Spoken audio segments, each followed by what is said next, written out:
All right. Clap one. Here we go. On three. One, two, three.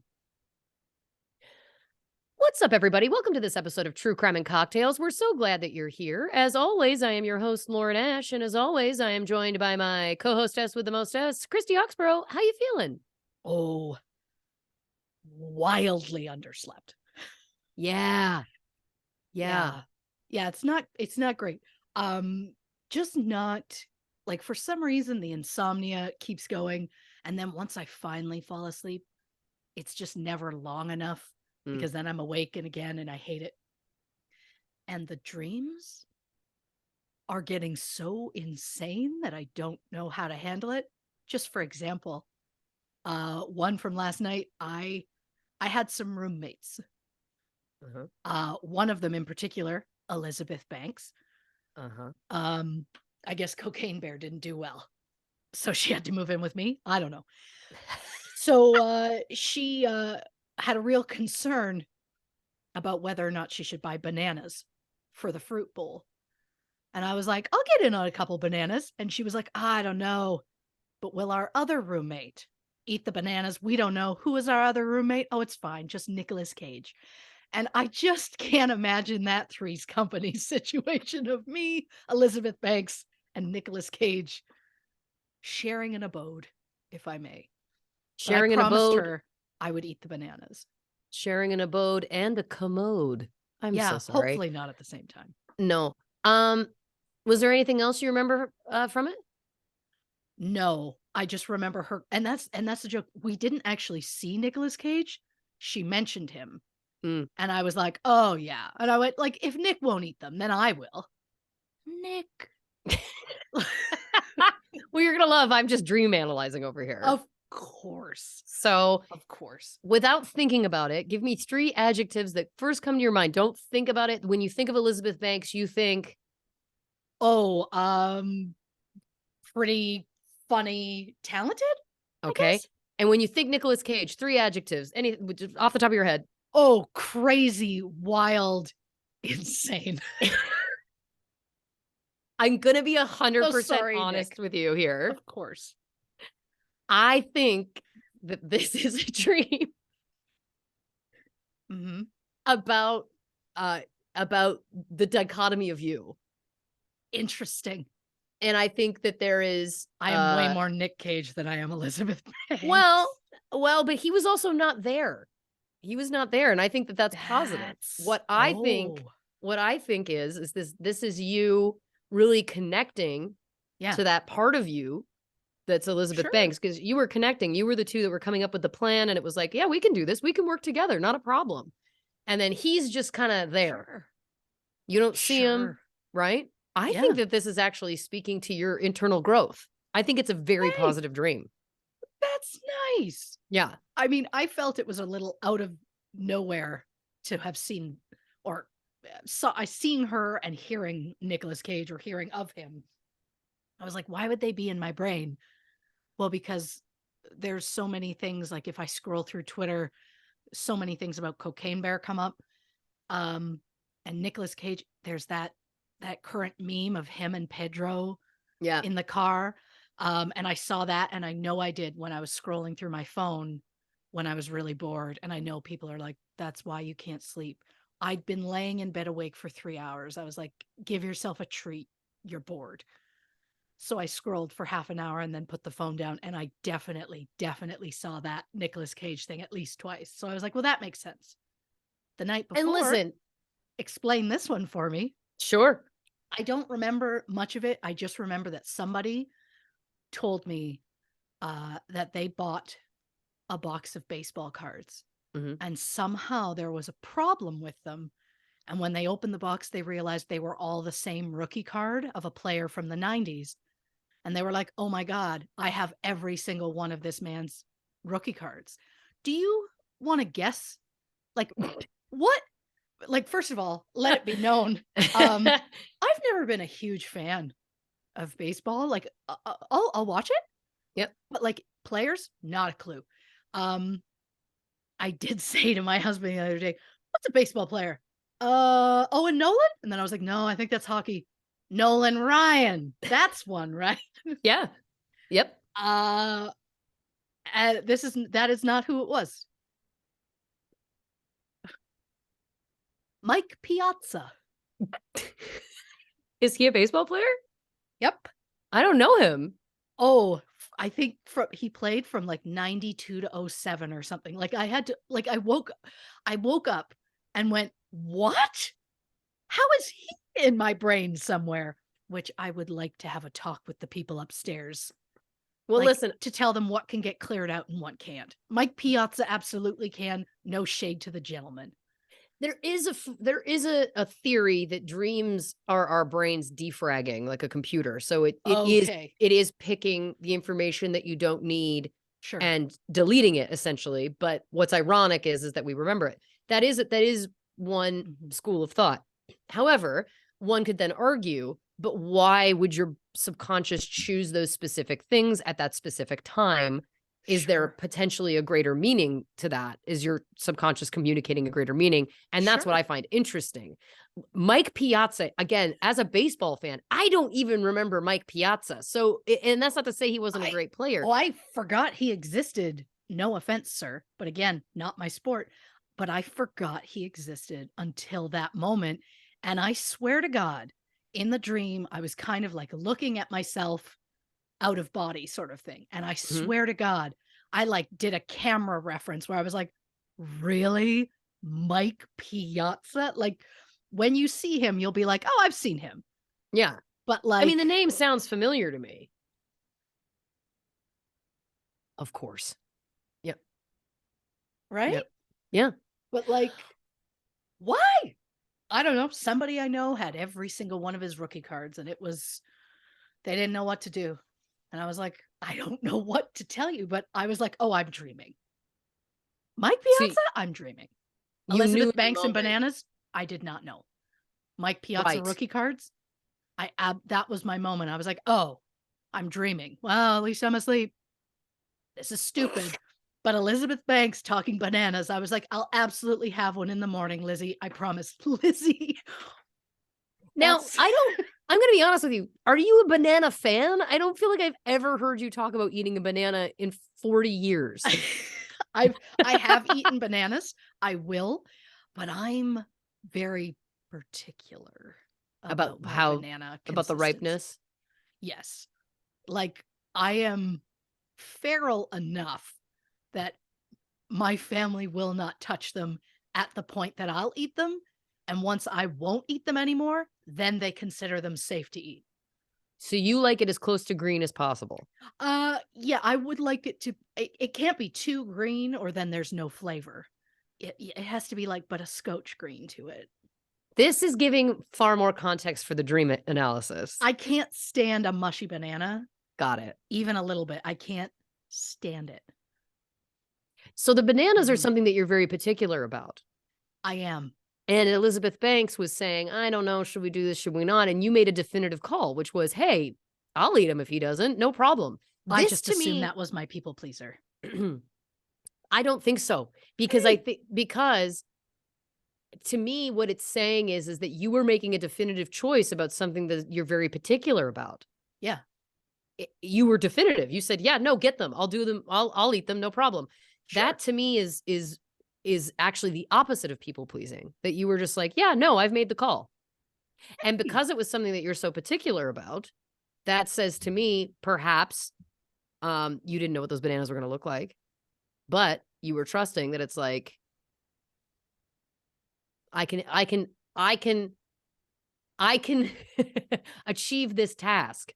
I am confident in my abilities to achieve this task. That's how I would interpret that. Oh, that's so much nicer than my, people pleaser. She's going to eat 80 bananas because we know Nick Cage won't.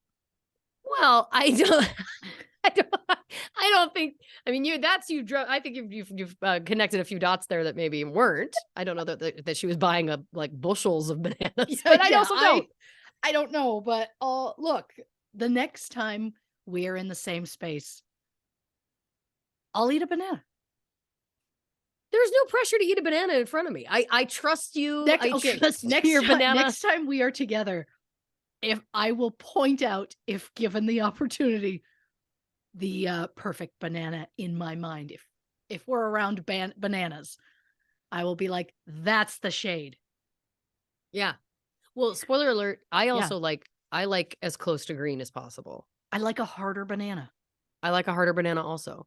It slices better if you're slicing it. Yep. Yeah.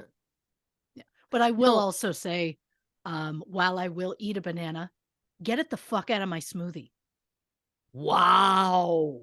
Yes. I don't I'll eat a banana, but I'd rather not have banana flavor in anything. What are you putting? First of all, you drink smoothies? What are you putting in the I smoothies? I haven't had a smoothie in years. I keep saying I would like a better blender, and that has been my goal for years. Um, for the sake of being able to make smoothies, but if I could just put strawberries and peaches, not to quote my roommate or anything, but I could eat a peach for hours. Quote your roommate. I love this. I love this. Just know that that's the idea that that in my brain, I live with Nicolas Cage. I live with Nicolas Cage from Face Off after the Face Off part. Right.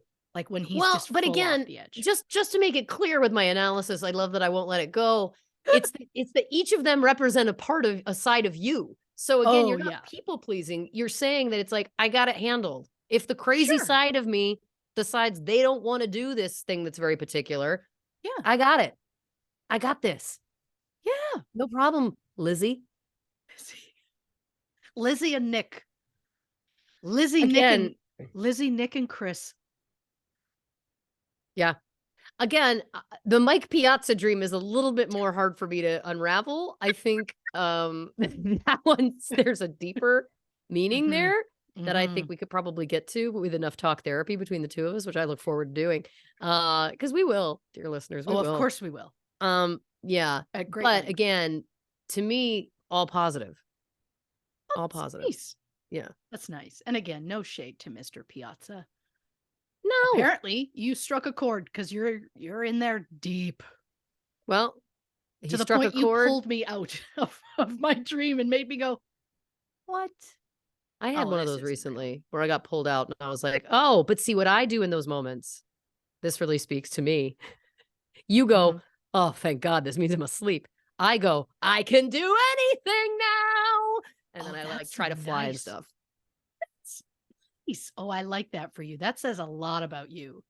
Yeah. And that's classic Ash. Yeah. Got to make the You're best of like, it, baby. I can do anything. Amazing. Yeah. Whereas I'm like, oh, don't wake her. Just leave her. Yeah. I'll hang out with Mike Piazza and all these rookie cards if I have to. That's the joke. Mike Piazza wasn't even there. I didn't even have to see the card. I could see it in my brain. Like I was immediately like, I know exactly what Mike Piazza looks like. I haven't thought of him since mid 90s at best. No offense again, sir. But Jesus. Well, It's just, I will never get when it's like, that was a deep cut brain. All right. yeah. Well, again, there can be larger reasons for that, which again, we don't have the time until we start our adjacent dream analysis podcast. But I don't need to tell you, we can't be adding more podcasts. Oh God, we're up to at least 10 by now. At least, Yeah. at least. I like that there's a headline that just says, "What happened to Mike Piazza?" He lives in Italy. He coaches the Italian national baseball team. This is information as of January 4th of 2023. No shit. Yeah. Wow. He went back to the homeland, you know? Please don't come for me. I'm not trying. I wasn't trying to do. Can we do Italian accents? Is that a thing? Are we not allowed to do them anymore? I don't know what's allowed anymore. Oh, I don't think anything's allowed. I think I'm gonna get shit on for Mike Piazza somehow.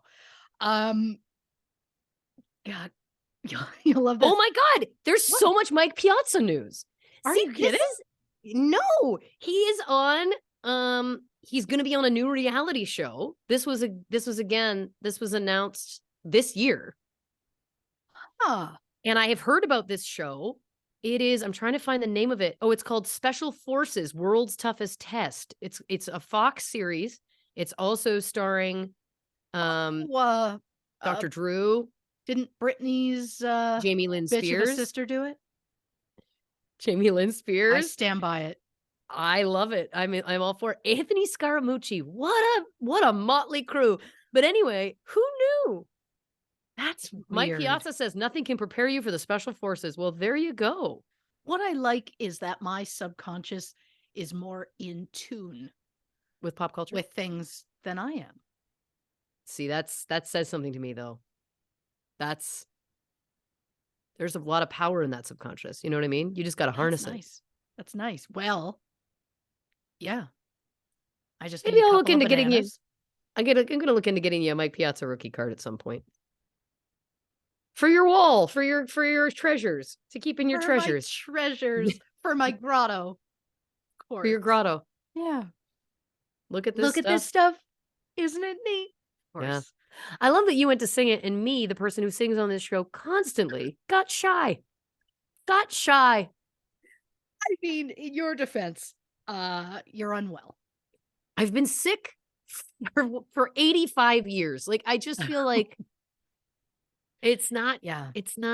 Look, I'm on the upswing now, certainly, but I think it was when my doctor said something along the lines of like, "Oh God," like it was like he reacted in a way that was just Chilling. true. Yeah. Yeah, he was chilled to his core. It's because I have so many things at the same time, like so many different viruses at the same time. God. And then my quote to him was, "Do I need to worry about that?" And he was like, "You've been traveling, you've been on planes, you're run down. No, you don't have to worry. If you've been quarantining in your house and getting all these viruses, we'd have a different conversation." And I was like, that makes me feel somewhat better, I guess. I'm in love with your doctor just based on this. And the way he talks. I like it He's a a lot. good man. He's a good man. Nice. Yeah. That's nice. Yeah. And this is an ear, nose, and throat specifically, doctor. I'm not messing around when I get sick. You know what I'm saying? Yeah.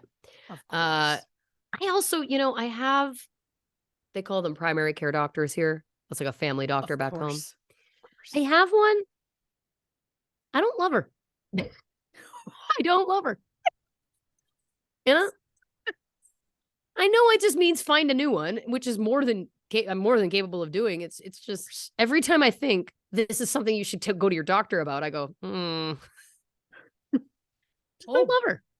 Wow. I hope she doesn't listen. And you know what? No, if you do listen, doc, here's what I'm going to say. Yep. Bedside manner. Oh boy. Not great. Okay. Not great. I think the quote for me was, "So you're an actor. Have you ever actually done anything you got paid for?" That was where she probably lost me. I was like, "You're asking an actor that in LA?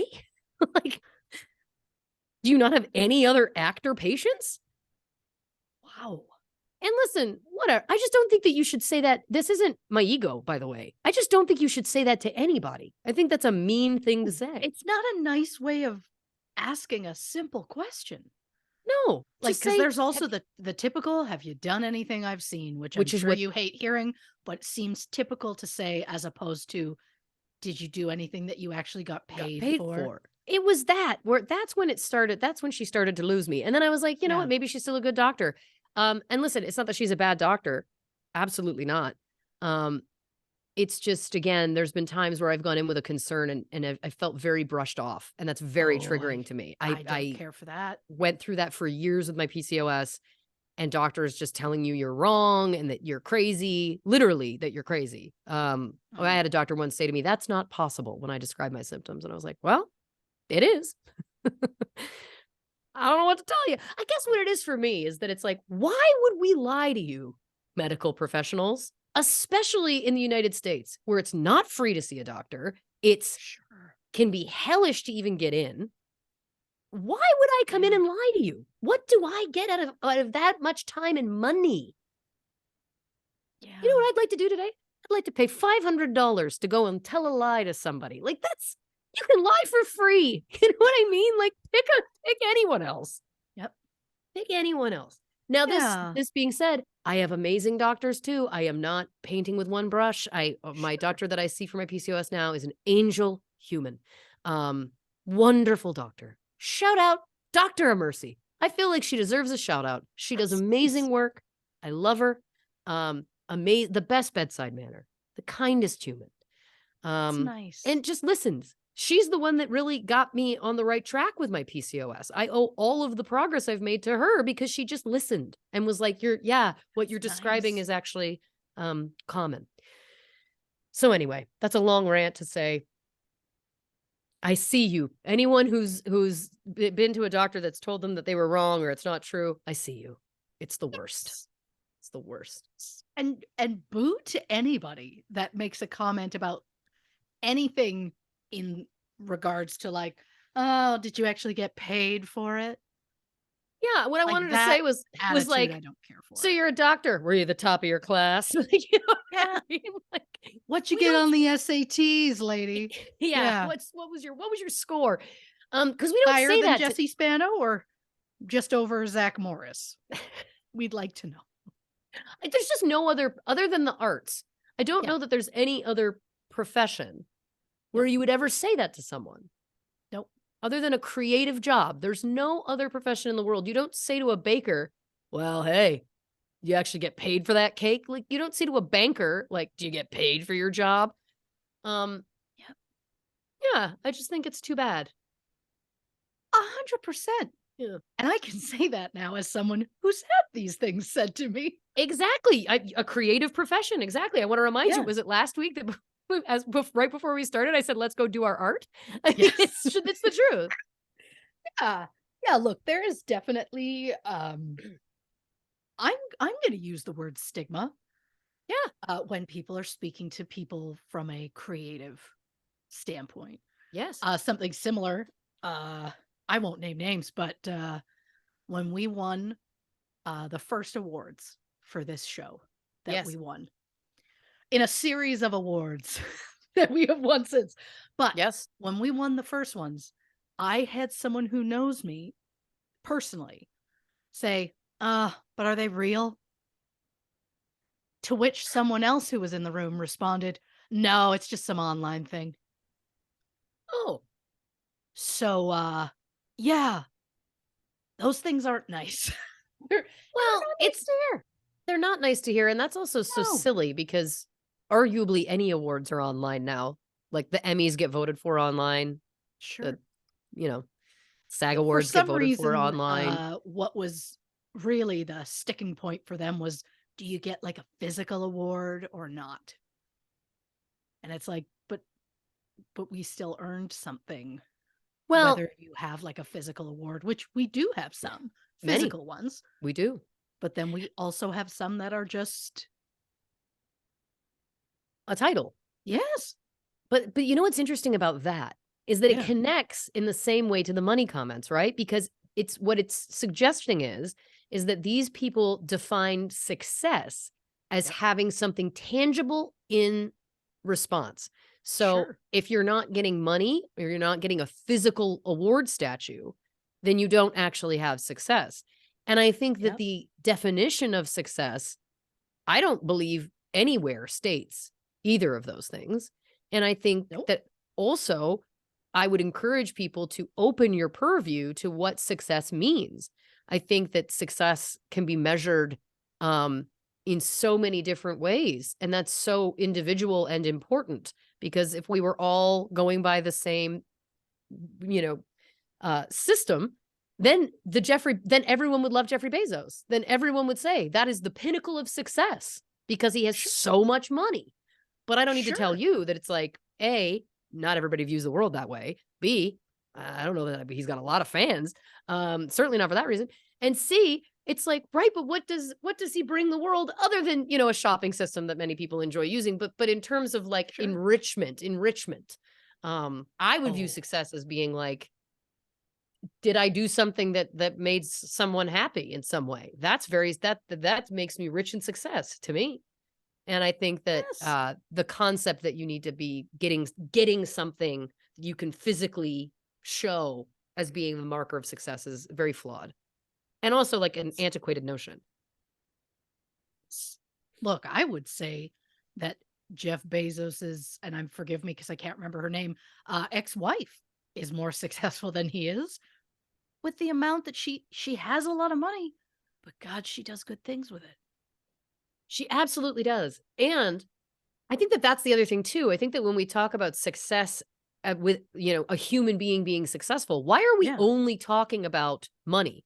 To me, it's like there's a million things that make me a successful adult human that have Yeah. absolutely nothing to do with my job. It has absolutely nothing to do with the money I make. I think that I am a successful human because of the way I treat people, because of the way I view Yes. the world, because of how I value philanthropy and using the platform that I have to try and raise awareness about things that are important to me. Those are the things that make me a successful person, in my opinion, Yes. far more so than anything else. But again, I think that it's really about unraveling what that societal kind of belief system has been for so long. Yes. God, what a ride we are every week. I know we say that a lot, but like dream analysis, Yep. real talk about, Yep. taking a look within, like Yep. Yep. just all over the place, but somehow just purely organic, like bananas. I tried to bring it back. It didn't work. It It's was, okay. oh no, it was beautiful. It was beautiful. But that is the magic that we bring to the table. The other magic Oh. we bring is the true crime research. Um, Hey-o. Dear listeners, this episode we're talking about Jack Royal. This, of course, was the January Patrons Poll winner. We're over on Patreon, patreon.com/true crime and cocktails, where you too can take part in voting in these polls. If you become a subscriber, you can vote on one of the cases we cover on this feed of the show per month. So check that out if you're interested. Now, I don't know anything about this case, but guess what? Christy's written a handy synopsis to help get us up to speed that I look forward to reading now. In March 1990, retired teacher Jack Royal was murdered at his front door. When police started looking for suspects, they learned that Jack was connected to a murder that occurred just 3 years earlier. So, was that first murder a catalyst for Jack's death? Or are the two cases completely unconnected? Well, just like New York's hottest nightclub, this episode has everything: bonus true crime cases, a serial killer, five guys named Mark, and a search for the truth. Now, hold on. What nightclub has true crime cases, a serial killer, five guys named Mark, and a search for the truth? Because I'm going to say it, I'm booking a flight tomorrow. Oh, I guarantee, like, tell me Stefan would not go to a club just because there was true crime. I mean, okay, full disclosure, listeners. Yeah. Christy said to me ahead of this, she was like, I've gone somewhere in that synopsis. And as is always my prerogative, I never read it before I Of read it on the show, course. ever. Of course. Just because I like, again, the organicness, the reading it in the moment. Not Yeah. in my wildest dreams did I see that that analogy coming. Yeah. Just like New York's hottest nightclub, this episode has everything. Is there a nightclub that you've heard has everything? I've just never heard that expression. Like I like, it feels like it's a Christy special. That has everything? Yeah. Well, that's Stefan. Oh, see, I didn't realize that. Yeah, Stefan. I thought you were a genius. Oh no. No, Stefan, aka Bill Hader on Saturday Night Live. Yes. It was always New York's hottest club, and then he'd say a name like Boof with 9 Right. O's. And then it would always like, well, this club has everything. And then he would list the most ridiculous things that I loved so much. The thing is, this case was kind of a bear to research. Sure. And it was just it was finding far too much information about one thing, but Right. no information about everything else. So it was very frustrating. And so that was written at the end where I was like, I loved need it. to finish it up and put an end to it. I guess I just never watched enough of that era of SNL for whatever reason. I know you love that character. I just feel like I I do. just, yeah. I do. Yeah. It's just, I don't know. I was like, how am I finishing off this synopsis? I'm like, oh God, there are a lot of guys named Mark in this. Well, I'm adding that. I've lost it. It's a stroke of genius. Oh, Never doubt yourself. I've lost my mind. Nope. I've gone to another place. I love it. I love to see that for us. Well, hey, and look at this. Today, no disclaimer. Wait a second. This may be a true crime and cocktail first. Yeah. Yeah, sure. All Does right. it involve 2 murders? It does. No disclaimers. If I have to start doing a disclaimer because there's murder, Well, that's no. I think that one we all so understand. Yes. yeah, I've let it go, but I don't think there's anything overly graphic. Wonderful. So not saying it's gonna be like nice and No. gentle, but I mean, we do often get told people like to listen to us when they fall asleep. Right. But that's more our tones. Yep. Our soothing Tones of home. Blind Melon. Now the singings come in. Didn't feel comfortable with Ariel, but Shannon you're okay with. Shout out Shannon Hoon. May he rest. An angel. Yeah. An angel. We've referenced Shannon Hoon recently, haven't we? We did. I believe when we we did. talked Yeah. about your birthday? I that think it? so. I think we were talking about musical crushes. Oh. There's a picture that circulated the internet recently of Shannon Hoon like koalaing onto Chris Farley, and it touched me in such a way that I ordered a print of. I have it framed in my home now. I don't know why. I was just like, it broke my heart in such a beautiful way. I was like, I need this permanently. Two taken moves. just too soon. Just so too soon. The both of them. Both bright lights. Yeah. Very sad. Yes. Oh God. Again, just when you think we're done going on a wild swing. We're not. Nope. We're not. Never could be, never would be. Oh, absolutely not. All right. So, Alfred John Royal, known as Jack, was born in July 1931.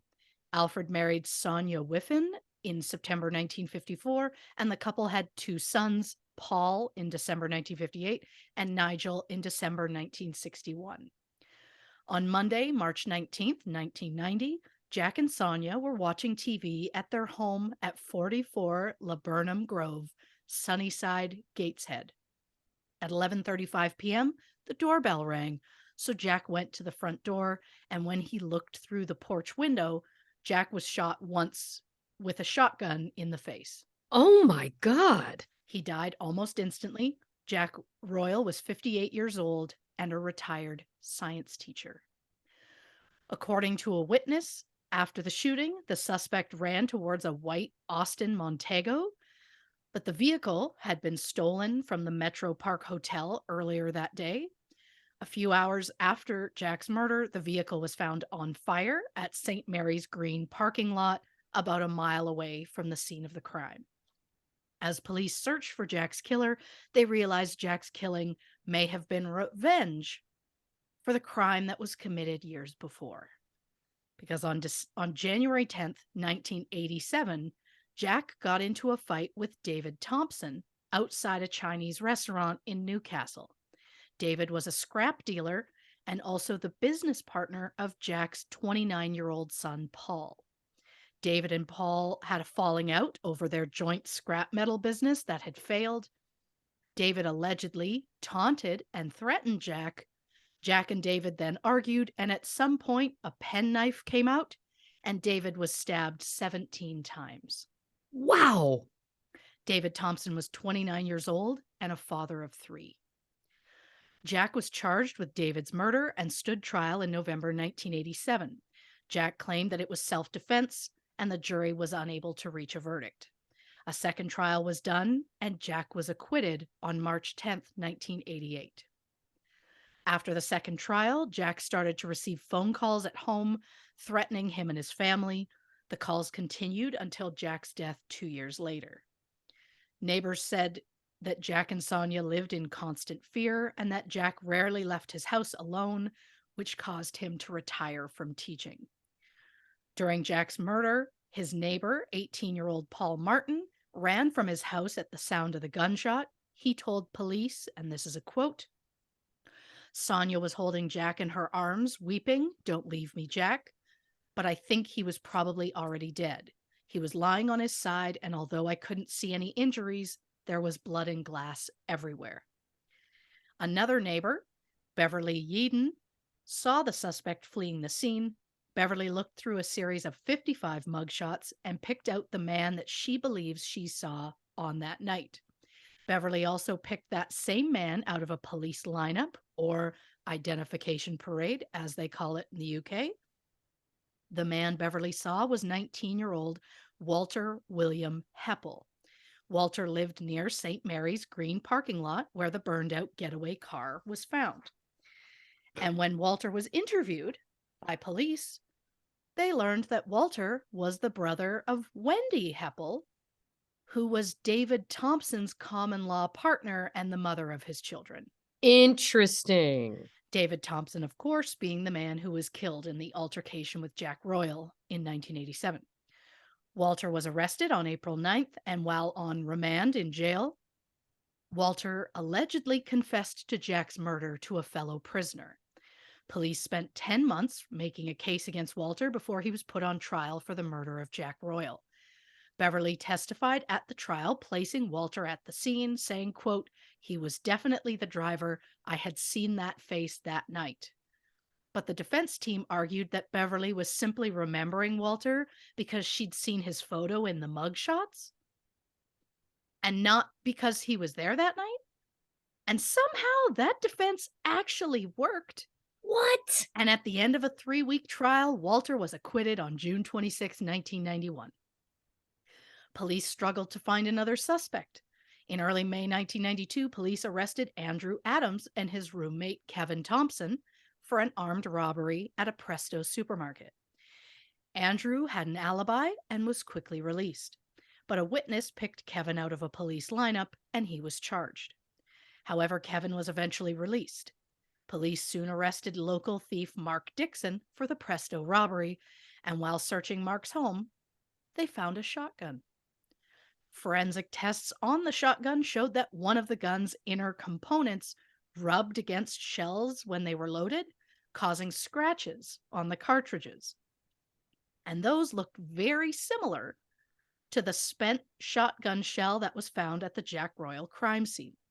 The scratches weren't exact, but a forensic scientist said that it was possible the shotgun could have been used to kill Jack Royal.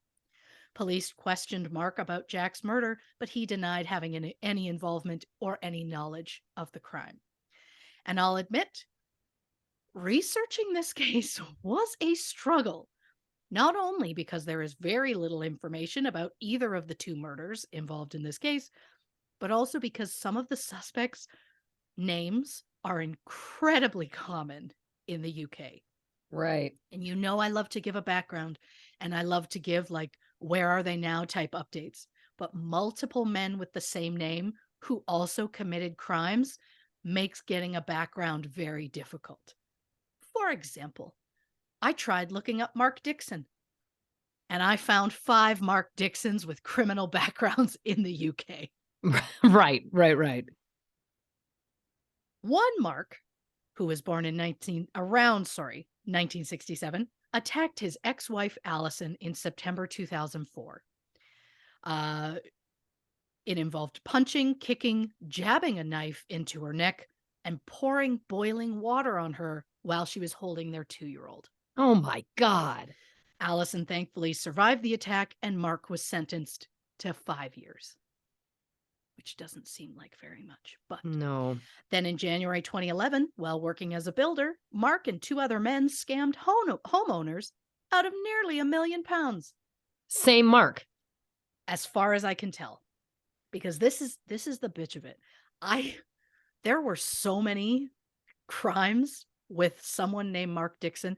I had to go based off of the year they were born and the age to try and figure out. Only a handful would be like, he's from here, and I was like, great, then I know it's the same guy. It was not easy, but Yeah. Mark and the builders collected as much money as possible up front and then just took off before finishing the job. All three were found guilty of conspiracy to defraud. In March 2020, Mark got into a fight with a female staff member at a Greg's in Lake District. 5 months earlier, Mark was arrested for getting aggressive with a metro inspector who had asked Mark if he had a ticket while riding public transportation. Then there was a second Mark Dixon, born around 1984. In October 2012, he was convicted of crimes against children, sentenced to a minimum of 6 years. In 1999, he'd been imprisoned for 21 months following another crime against children. A third Mark Dixon was given a 5-year antisocial behavior order, which is also known as an ASBO, in January 2013, and he was banned from every railway station or train in England and Scotland. An ASBO is a civil order that police use in the case of repeat offenders. Mark was sent to jail in November 2012 after stealing a bag while on a train. He was also charged with assaulting a police constable and being drunk and disorderly. And then there's a fourth Mark Dixon, born around 1988. He was one of 3 Irish men acquitted of attempted murder while on a trip to Melbourne, Australia in 2019. And I apologize, I did say Melbourne. I should have just said Melbourne. Either way, I'm not from there, which is why I would say Melbourne. Not the point. Point is, the victim was a realtor named Saeed Morgan, who went by Sid. He was shot in the head, but he managed to survive. Sid and one of the 3 accused got into an argument over some sort of business deal. He was shot once in the head with his own gun, and the 3 accused claimed self-defense. They were finally able to return to Ireland in August 2021. But Sid was no stranger to violence. Before becoming a real estate agent in 1997, he was a member of the New South Wales Police Force. Interesting. In 1995, Sid's brother-in-law, Mansour Suha, was charged with sex offenses against 3 children, 2 of which were relatives. Upon hearing the news, Sid used his service revolver and emptied it into his brother-in-law 6 times in the head. Wow. In August 1997, Sid was cleared of any wrongdoing, as the jury found Sid didn't act out of revenge, but rather out of fear for the safety of children. That's still not legal. Yep. Despite being acquitted, the New South Wales police refused to reinstate Sid, so he went into the realty business. Wow. But the 5th Mark, from best I can tell, the one connected to the Jack Royal case, was born in Sunderland in 1977. In April 2017, this Mark stole 7 bottles of alcohol from a bar called The Botanist. Police believe Mark used a fire exit to get into the building while the cleaners were working. The alcohol, which included Jack Daniels, cognac, bourbon, gin, and tequila, was said to be worth over £1,000, which the bar owners said does not include the profits the bar would have made off that alcohol. Right. Mark was ordered to pay compensation of £700, which he was supposed to pay in $5 weekly installments after his release from prison in July 2018. But just 4 days after he was released from prison, he broke the window of an apartment above a pub called The Establishment. He entered the apartment and stole a laptop and $345 cash. Mark pleaded guilty and was sent back to prison for 21 months. At the time, Mark Dixon had 85 past convictions for 198 offenses. Wow. It's a lot. So police arrested Mark Dixon for the Presto robbery and found a shotgun in his home that they claimed might be the murder weapon from the Jack Royal case. Well, Mark Dixon was friends with Kevin Thompson, who was a school friend and former roommate of Andrew Adams, the first 2 men who were arrested for that Presto robbery. Now, before I get into Andrew Adams, not unlike my issues researching Mark Dixon, turns out Kevin Thompson is also a common name in the UK. From the best I can tell, that Kevin Thompson was not the same Kevin Thompson who in April 2008 was caught stealing money from his mother and his girlfriends. While serving 3 years for a previous con, Kevin befriended a prison guard, or warder, named Lauren Cooper. After his release in 2004, Kevin introduced Lauren to his mother, Christine. In February 2005, Kevin told his mother that Lauren had collapsed and she needed money for an emergency operation. Then on Mother's Day, Kevin told his mother that Lauren died while on a trip to Spain and he needed money to fly her body home. Oh my God. Between February 2005 and August 2006, Kevin's mother gave him over £64,000. Ugh. At some point in 2005, Kevin met Tracy Chant through a Lonely Hearts ad. They moved in together in December 2005, and he told Tracy he needed money for lawyers and convinced Tracy to give him signed blank checks. Kevin took about £6,800 from Tracy and then left her for a woman named Gail Wills. Kevin borrowed £27,000 from Gail after telling her his business was going under. Just to be clear, Lauren did not collapse or die. I just want to make sure that's very clear. Thankfully, the women caught on to Kevin's games and he was eventually arrested. He pleaded guilty to 4 counts of deception and was sentenced to 5 years. But again, to the best of my knowledge, that is not the Kevin Thompson connected to the Jack Royal story. I only bring up these other unrelated cases to point out the difficulty that researching could sometimes be, but also to add some extra true crime. Yes. Because why not? Now, the Kevin Thompson in the Jack Royal case is the one we are going to talk about, and I want to be clear from the start. Kevin is in no way related to David Thompson, the victim from 1987. Okay. It's just Thompson apparently is very common, but the Kevin Thompson in question was connected to a home invasion on April 6, 1992 in Consett, County Durham. Henry and Mary Thomas, both in their 70s, were tied up after a group of men entered their home. Henry suffered a heart attack during the robbery, but from what I can tell, he did survive.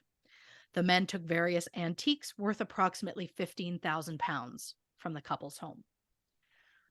2 hours later, police found most of those antiques, as well as the shotgun that was used to threaten the couple, at the home of Kevin Thompson. Also found at the home was the Vauxhall Cavalier that was seen driving during the robbery. Kevin matched Mary Thomas's description of one of the assailants, as well as a description provided by one of Thomas's neighbors. Police did a photo lineup, but no witness was able to pick any of the suspects out from the photos. When interviewed, Kevin claimed his only role in the robbery was to sell off the stolen antiques. Kevin was charged with robbery, the average sentence of which is like 10 to 15 years. On April 10th, 1992, Kevin's solicitor, Karen Graham, suggested that Kevin would name his accomplices in the Consett home invasion in exchange for a lighter sentence. Detectives chose not to take Kevin up on his offer, but the next day, the detectives approached Kevin and asked about the murder of Jack Royal.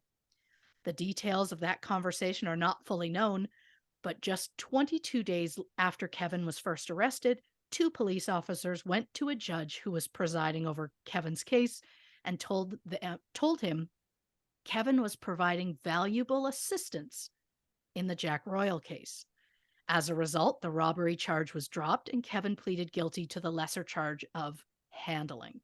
In June 1992, Kevin was given a suspended sentence and released.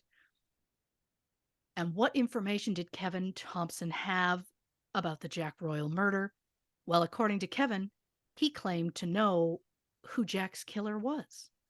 His friend and former roommate, Andrew Adams. Who I will get into after the break. Well. You heard the lady. It's time for break number 1. Hope you're having some fun out in the sun. No one wants to take charge of this gun. I'm so sorry. Get a drink, hit the can, and we'll be back with more in the Jack Royal case on this episode of True Crime and Cocktails. 1, 2, 3. Welcome back to this episode of True Crime and Cocktails. We're, of course, discussing the case of Jack Royal. I knew it was Jack Royal, but then I was like, refer to the paper, don't go rogue. Sure, I like when you go rogue, though. Well, but I don't want to say the wrong name. Of course, So before the break, you teased us I that did. we'd be learning some more about Andrew Adams, this old so-and-so. What you got for us? Well, Andrew Adams' parents divorced when Andrew was 11. From then on, he lived primarily with his mother Joan in Chapel Park. Andrew's father William owned Little Wings, which was a company that maintained all the private and commercial propeller planes used at Newcastle Airport. By his early 20s, Andrew was running the company with his father with plans for an expansion. Andrew was known as a hard worker, but he was also known as a hard partier. Andrew liked to cut loose after hours with clubs, raves, drugs, alcohol, women, but that isn't exactly shocking behavior for someone in their early 20s. In his late teens, Andrew started dating Kirsten Heathcote, a girl he met while attending middle school. Weird coincidence, Kirsten is the younger sister of Kevin Thompson's lawyer, Karen Graham. Huh. Yeah. Of course, I mean, at the time, Karen worked with Kevin. Kirsten and Andrew were no longer together. It's just still a weird coincidence. Synchronicity, yeah. In early 1989, Kirsten caught Andrew at a bar with a woman sitting on his lap. The couple immediately broke up, and Andrew started to date the woman from his lap, Catherine Thompson. Mm. There's that Thompson name again, huh? All over Yeah. the place. Andrew and Catherine soon bought a house together at 49 Sigley Street in Leamington, Newcastle, which was about 2 miles or 3.2 kilometers from where Andrew's mother lived. Unrelated, Kirsten became a police officer in 1990. Good for her. Good for her. By the summer of 1990, Andrew and Catherine had broken up. In January 1991, Andrew brought in Kevin Thompson as a roommate. Despite having the same last name, Catherine and Kevin, not related. Andrew and Kevin had a falling out over money, and after they were arrested for that presto armed robbery, Andrew kicked Kevin out. By the spring of 1992, Andrew was seeing 19-year-old Claire Brayson, a nursery nurse who met Andrew at a bar. On the morning of May 6th, 1992, Andrew and Claire were sleeping at Andrew's house when the phone rang. It was a police sergeant who told Andrew his house was surrounded by 25 armed officers and that Andrew was about to be arrested for the murder of Jack Royal. Andrew later said, quote, "I thought someone was taking the piss," which is one of my favorite British slangs for absolutely no reason. Same. Andrew did as he was told and exited his home with his hands on his head, and he was arrested and charged with the murder of Jack Royal. Andrew's best friend, John Hands, was also charged with Jack Royal's murder, and Andrew's ex-girlfriend, Catherine Thompson, was charged with incitement to murder. Andrew didn't officially meet his legal team until April 8th, 1993, nearly 1 year after being arrested. There was his main lawyer, John Foley, and barristers James Chadwin QC and Patrick Cosgrove. James and Patrick realized that John planned to use the same defense for Andrew that James and Patrick used when Walter Heppel was on trial for Jack Royal's murder 2 years earlier. So they worried maybe there was a conflict of interest. James and Patrick said they should probably step down, even though John Foley said that there was no problem with that. There was a problem with that. You can't use the same, the same lawyers can't come in and use the same defense with a different, it's still. Yeah. New barristers were finally brought in on April 19th, just 2 days before the trial was set to start. So they requested a 4-week adjournment to properly prepare for the murder trial. The judge gave them 5 days, which I'll say it sounds wildly unfair. Yeah. You know they've just got these guys in. Yeah. Either way. Without any physical evidence linking Andrew or John to the crime scene, the prosecution relied heavily on the testimony of supposed witness Kevin Thompson. The following is what Kevin claims happened on the night of Jack Royal's murder. At 6 p.m. on March 19th, Andrew called Kevin to ask him to drive him and John Hands to Wickham to, quote, chin a bloke who'd been cheeky to Kath. Kath, of course, being Catherine Thompson. Kevin said he met Andrew and John at the Denton Hotel at 10 p.m. When they arrived, Kevin asked the men for gas money, so Andrew gave him £5. From there, they drove in Andrew's car and picked up Kevin's blue Ford Escort, and then both vehicles drove to the gas station. Kevin's already losing me with his story, but Yep. Kevin, Andrew, and John then drove both vehicles to Andrew's house at 49 Sigley Street, where Andrew and John went inside. They came out moments later with a dark-colored duffel bag, or hold-all, and a gas can, both of which were placed in the trunk of Kevin's car. Then all three men drove in Kevin's car to a nearby parking lot where a white Austin Montego was parked. Andrew and John drove off in the Montego, with Andrew driving. They returned 10 to 20 minutes later, and Kevin asked, quote, did you chin the bloke? Andrew allegedly took a single-barreled shotgun out of his bag and said, quote, I blew his fucking head off.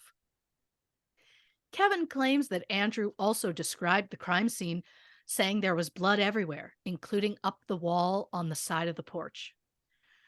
Pathologist Dr. Sunter, who examined the Royal crime scene, said the description of the scene was consistent with comments that were allegedly made by Andrew to Kevin Thompson. And to that I say two things. One, if I hear someone was shot in the head close range with a shotgun, I'm going to assume that there was blood everywhere. Yep. And that doesn't mean that I've seen the crime scene myself. It just means I've seen movies involving guns. Well, and also, well, it really matched how Andrew told Kevin it was, or Kevin saw it himself. Thank you very much. Yep. Because here we go. And two, only Kevin heard Andrew supposedly describe the crime scene. Why are we not just assuming that Kevin was the killer? Exactly. But on with Kevin's story. Kevin said he followed Andrew and John to the St. Mary's Green parking lot, where they burned some coveralls using gas from the gas can. Neighbors saw the Montego on fire shortly after that and called the fire department. Andrew then asked Kevin to hide the shotgun in a shed at Kevin's home, but then changed his mind and said he'd just hide it behind a bin behind his mother's house instead. Then Kevin drove Andrew home, exiting the park through the only exit, which was also the only entrance. Kevin went to see Andrew the next day. He was told the Montego had originally been stolen from the Metro Park Hotel parking lot by, quote, a lad called Aula, which for some reason I really loved that detail, but not the point. Kevin then claims that Andrew set up a false alibi, claiming he was with his friends Brian Duffy and Neil Graham. A few days later, Andrew picked up the gun from behind his mother's house, and he and John destroyed it with a hammer. They put the trigger in one bag and the rest of the pieces in another, and then a cartridge that was in the gun was burnt. Again, according to Kevin. Do we believe Kevin's story? I mean, some of the details feel confusing, such as the detail Andrew asked Kevin to hide the murder weapon, but then in that moment changed his mind and said, no, I'll hide it myself. And if this is all true, why would Kevin go visit Andrew the next day? He just admitted to you he shot someone in the face? Maybe cut ties with that friend. Well, and for what? Do we get any clarity about we know what why he went to see him? Nope. But what did Jack do to Catherine that was so egregious? Do we find that We'll out? get there. Great. We'll get there. Mm. And how would Kevin know that Andrew supposedly destroyed the gun? He wasn't there. He didn't Listen, see it. not to get And ahead is of us, smashing a gun with a hammer really the best way to go about that? I have a lot of questions about that because I don't think that it's that easy to destroy a shotgun. Maybe I'm wrong. Maybe I'm wrong. Um, but listen, not to get ahead to my points I'm gonna make at the end of the show, but Yeah. I can't help myself but say, like, Kevin wasn't needed for this crime. There was he proved like, what did he do? Give a couple rides? Like, there was to me, it's like, Yeah. it just feels like he's making himself sound so innocent and Yep. removed. It's like, that's no, come on. Can I also point out um they supposedly contacted Kevin for a ride, and basically Kevin went, "Yeah, sure, but you got to pick me up first." What? What is that? We need a ride. Great. Come get me. Great. I need a ride too. Yeah. It And doesn't then make they any drove in sense. 2 vehicles, one place, got gas, drove in 2 vehicles to a house, drove like, if they were gonna do this, why were you involved? If they had a There was no getaway need. car, then they would have driven that car, their own car, to the parking lot, picked up the other car. You weren't necessary, Kevin. No. But again, so speaking of the gun, didn't police find a shotgun at the home of Mark Dixon that they Right. believed might have been the same weapon used in Jack Royal's murder? Well, if they believed that, then why is the prosecution claiming Andrew destroyed the weapon? And why is the defense not pointing out that inconsistency? We're going to get mad at the defense a lot. Oh, I can't wait. And let's not forget, Kevin has a motive for throwing Andrew under the bus. For one thing, Kevin was good friends with Mark Dixon, who allegedly had the potential murder weapon. So if Mark was the real killer, Kevin would have the motive to try and save his friend, especially since Kevin had a falling out with Andrew over money when they were roommates. The defense suggested that Kevin had lied about the Jack Royal murder in exchange for a lighter sentence in the 1992 home invasion. Kevin claimed the two situations were completely unrelated, and that when he was released, 2 police officers came to him, quote, out of the blue to talk about Jack Royal. And yes, Kevin claimed this while under oath.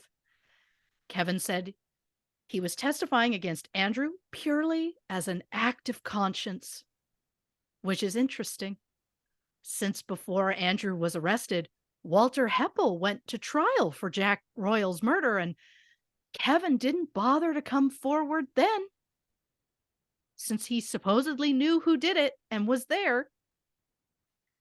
Also, saying it was because of his conscience is funny when he didn't choose to come forward on his own, but rather waited until the police approached him first. Yeah, great point. Great point. But Kevin wasn't the only one to claim that Andrew was involved. Mark Briggs, who was a friend of Kevin's, claims that Andrew's ex-girlfriend, Catherine, had told Andrew, quote, if you loved us, you'd sort him out. The him being Jack Royal. Andrew allegedly said, quote, do you want us to go and shoot him? To which Catherine allegedly said yes. Catherine denies all of this, so does Andrew. But Mark went a step further and claimed he taught Andrew how to fire a shotgun by using a phone booth for target practice. Jane Macbeth, Mark's girlfriend at the time, claimed that she saw Andrew with a shotgun and that he bragged about the fact that the serial number had been filed off. I don't believe that's something people brag about, but maybe. Neil Williamson, another friend of Kevin Thompson's, claimed he saw Andrew and another man talking to Kevin in Denton on the night of the murder. This friend also claims Kevin showed him a shotgun, which he kept in a green sports bag. However, Neil's description of the third man did not match John Hand's, which is weird because John was definitely the third person that would have been in that situation. So if you didn't see John, then you didn't see the three of them. W Yeah, and well, yeah, right? Which story is yeah, oh my Yeah. god. Yeah.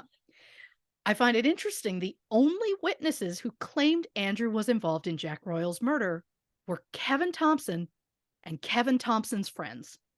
Mm. No one not linked to Kevin ever placed Andrew at the scene. Andrew, of course, denied Kevin's account.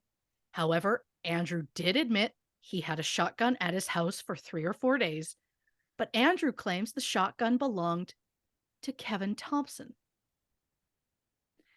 Which, if Kevin turned out to be the real killer, allegedly, then he'd have even more motive to put the blame on Andrew.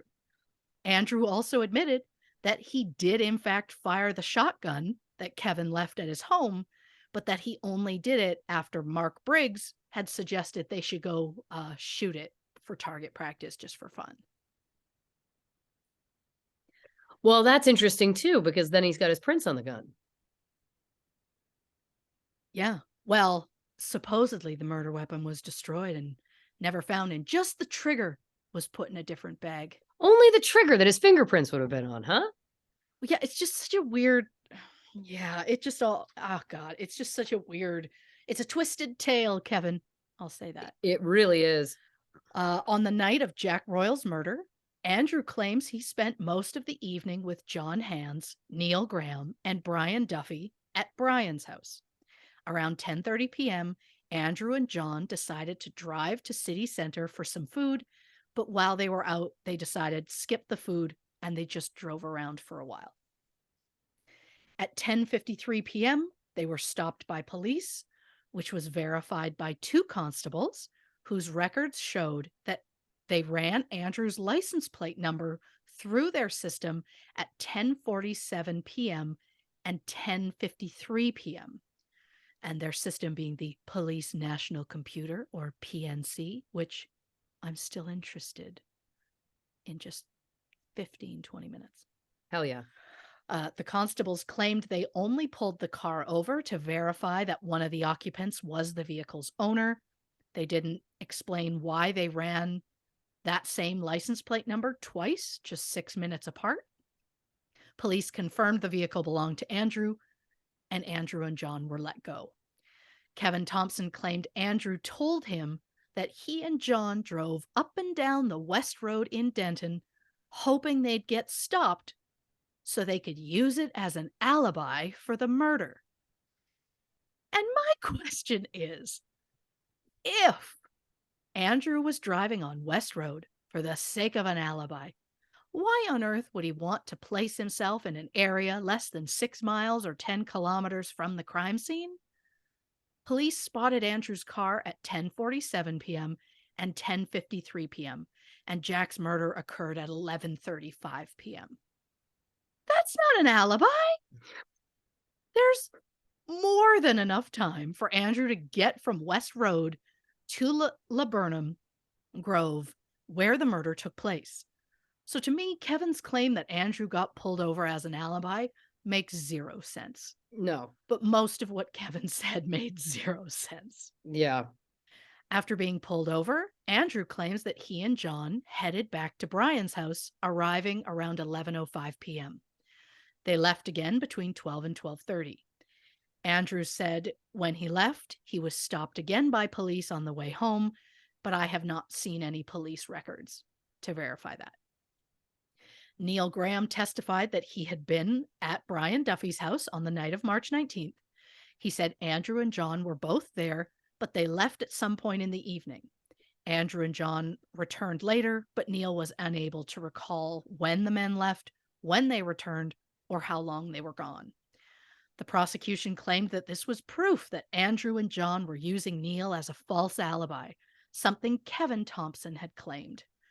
But to me, if a group of people are hanging out, and no offense, specifically dudes in their early 20s, and some people leave and come back, how often is it expected the rest of the group to check the times? I think it's more than possible they were just hanging out and they either didn't notice or didn't care what times they came and left. Yep. That's not evidence. It's not. It's absolutely not. No. John Hands told the court his movements on the night of Jack Royal's murder, and they were consistent with Andrew's story. And just a reminder that John Hands and Catherine Thompson were also on trial for their supposed involvement in Jack's murder. The prosecution pushed the idea that Catherine solicited Andrew's help to murder Jack in revenge for the death of her brother, David Thompson. I only said her and Kevin weren't related. Oh, shit, you saucy minx. I did do that. I did do that. Okay. I won't deny it. It's called intrigue. It's called she should be on medication. I've lost it. I have just... They'll dull you. They'll dull you. I've lost my mind. So, where was I? It was also argued that Andrew had killed Jack as a birthday present for Catherine because her birthday was 2 days after Jack's murder. I think it was a coincidence because I find that wild, but anyhow. Andrew told the court that during his relationship with Catherine, she only mentioned her brother David's death once, and that she didn't seem to have any hostility towards Jack Royal. Even Catherine said she believed that Andrew was innocent. But of course, she would say that because saying Andrew was guilty could make Catherine look guilty of incitement. Right. There was, of course, testimony at the trial that was meant to be in Andrew's favor, such as Andrew's father, William Adams. William said Andrew had 24-hour access to their business at Newcastle Airport and that it would have been possible for Andrew to destroy a gun there. Which doesn't feel like helpful evidence for Andrew. But William said it would take someone an incredibly long time to destroy a shotgun with a hammer, which is strange that William was seemingly used as an expert on destroying guns. Because had he ever done that before? I don't. You know, this is one of the first. We get routinely irritated at cases being poorly investigated, but it is rare for us to get or I'll speak for myself, to become unraveled by the court aspect of this. This is bungled, and I know we're not even there yet, but bungled is an understatement. It's not to mention this word again in this episode, but it is bananas. Thank you kindly for that. I'm so sorry to interrupt, but I'm just I'm losing it over here. And I don't know that I've ever been this up in arms about trial strategy. But again, we've done this show long enough that I'm I can just pick out all of the places that I would be like, objection, speculation, like objection, conjecture. Like there's so many. Look, when it comes to the Jack Royal case as a whole, it involves, obviously, murder of Jack Royal and David Thompson. Mm-hmm. And there is so little information about those two murders. 99% of the information about this case is about this fucking muck up of a trial. And I get why, because it's like, uh-oh, here's another problem. And spoiler alert, so much got missed. I'll bring it in later. Of course. It's bad. I'm so sure bad. of it. It's sure so bad. Like this episode is called Jack Royal. It should be, what the fuck did they do to Andrew Adams? Oh, God. Because it's like, good God, somebody say something. Put his father on the stand. And he's like, I guess he'd have the time and the place to destroy a weapon. It's like, but that's again, it's not an objection, relevance. Like, put me in, coach. I know. You could say that anybody has the time and the means. Like that's an absurd. That doesn't make any. I want to say that we're done. I And know. that it just that we've plateaued and that this case isn't gonna go wilder from here, but it does. Can't wait. It does. Just can't wait. Then we had the testimony from David Clark, a man who was involved in the home invasion in April 1992. David said that Kevin Thompson and a friend had been paid to murder Jack Royal. He claims that in 1991, Kevin said he wanted to shoot Andrew and that it would, quote, wouldn't be the first time that he had shot someone. David admitted he didn't mention this information at Kevin Thompson's trial, but he had previously tried to discredit Kevin. I don't know how truthful David was, but the idea that Kevin was angry enough at Andrew to want to shoot him feels like even more motive to try and get Andrew convicted to me.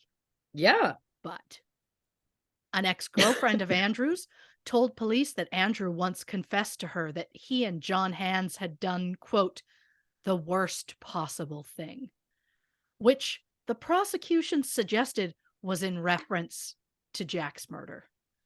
And while it was heavily suggested that Andrew killed Jack Royal, not one witness, not even Kevin Thompson, outright claimed to have seen Andrew pull that trigger. On May 18, 1993, the jury acquitted both John Hands and Catherine Thompson. However, that same jury found Andrew Adams guilty. Good God. Which, if you think about it, makes zero sense.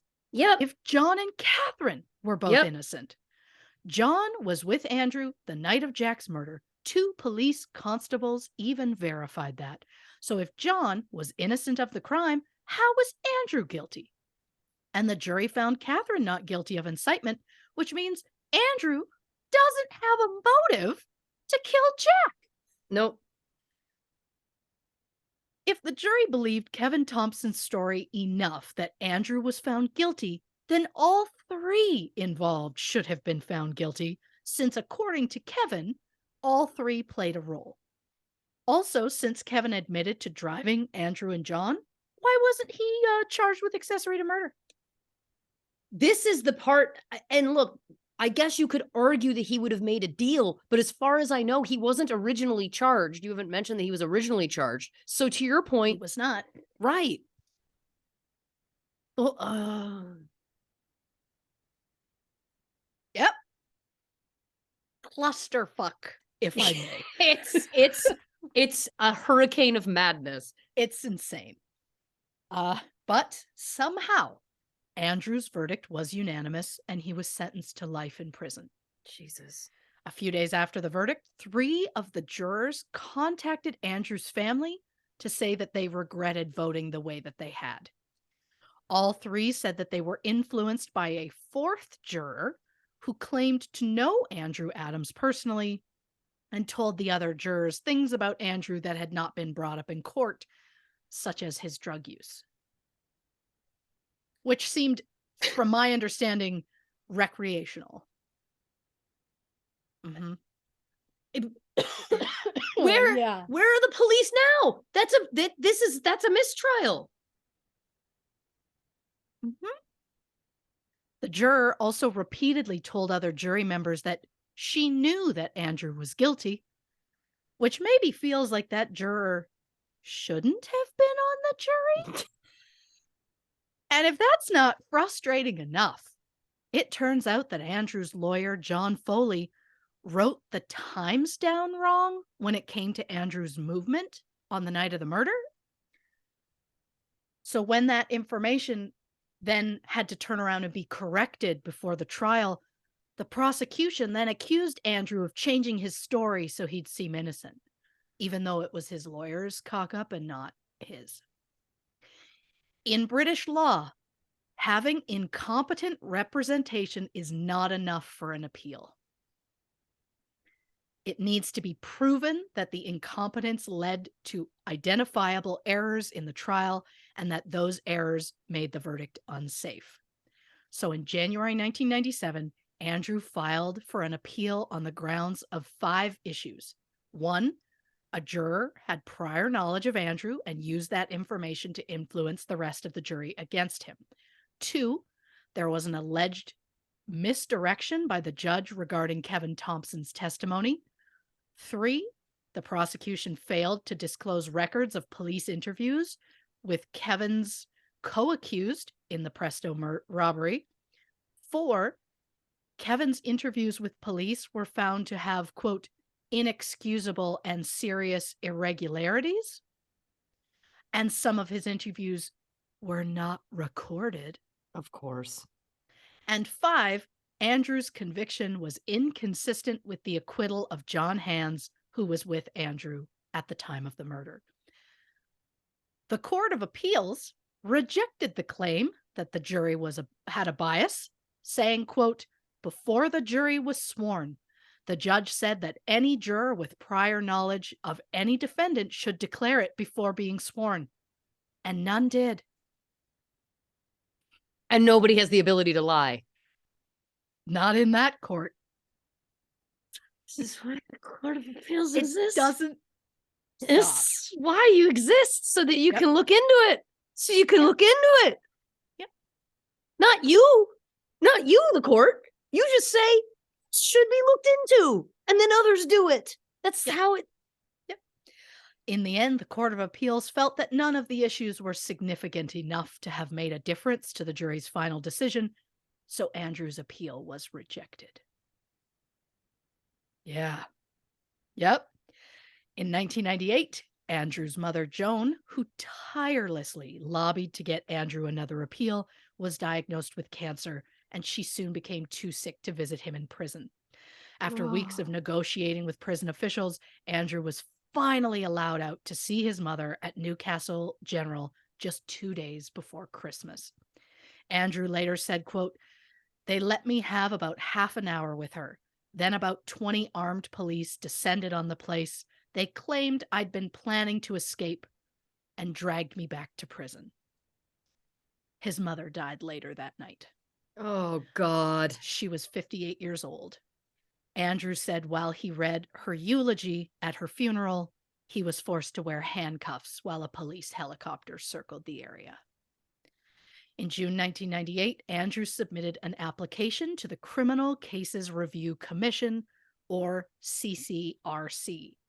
It was established through the Criminal Appeal Act of 1995 and is the only body with the authority to send a case back to the Court of Appeals. The CCRC annually refers 30 to 40 cases back to Court of Appeals. Between 2009 and 2015, the CCRC's funding was cut by 30%, and they went from 50 case review managers down to 34. And yet, between 2010 and 2013, their caseload increased by 74%. So because of this, it can take months or even years for an applicant to hear back about a decision. Typically, it's about 8 months for an applicant who is already in custody, and maybe 13 months for an applicant who is not. The CCRC officially agreed to review Andrew's case in 1999. But during the review, 2 of the CCRC investigators working Andrew's case left for other jobs, so the case was assigned to Scott Marcroft in 2001. And at that point, then, he basically had to start over. So that's several years lost.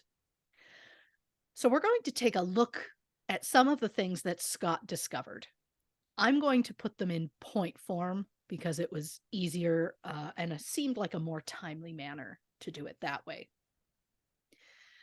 The home invasion in Consett on April 6, 1992, Kevin was arrested, but claimed his only role in the robbery was to sell the stolen items. He later claimed in court under oath that police first questioned him about the Jack Royal murder out of the blue, were his exact words, after his release.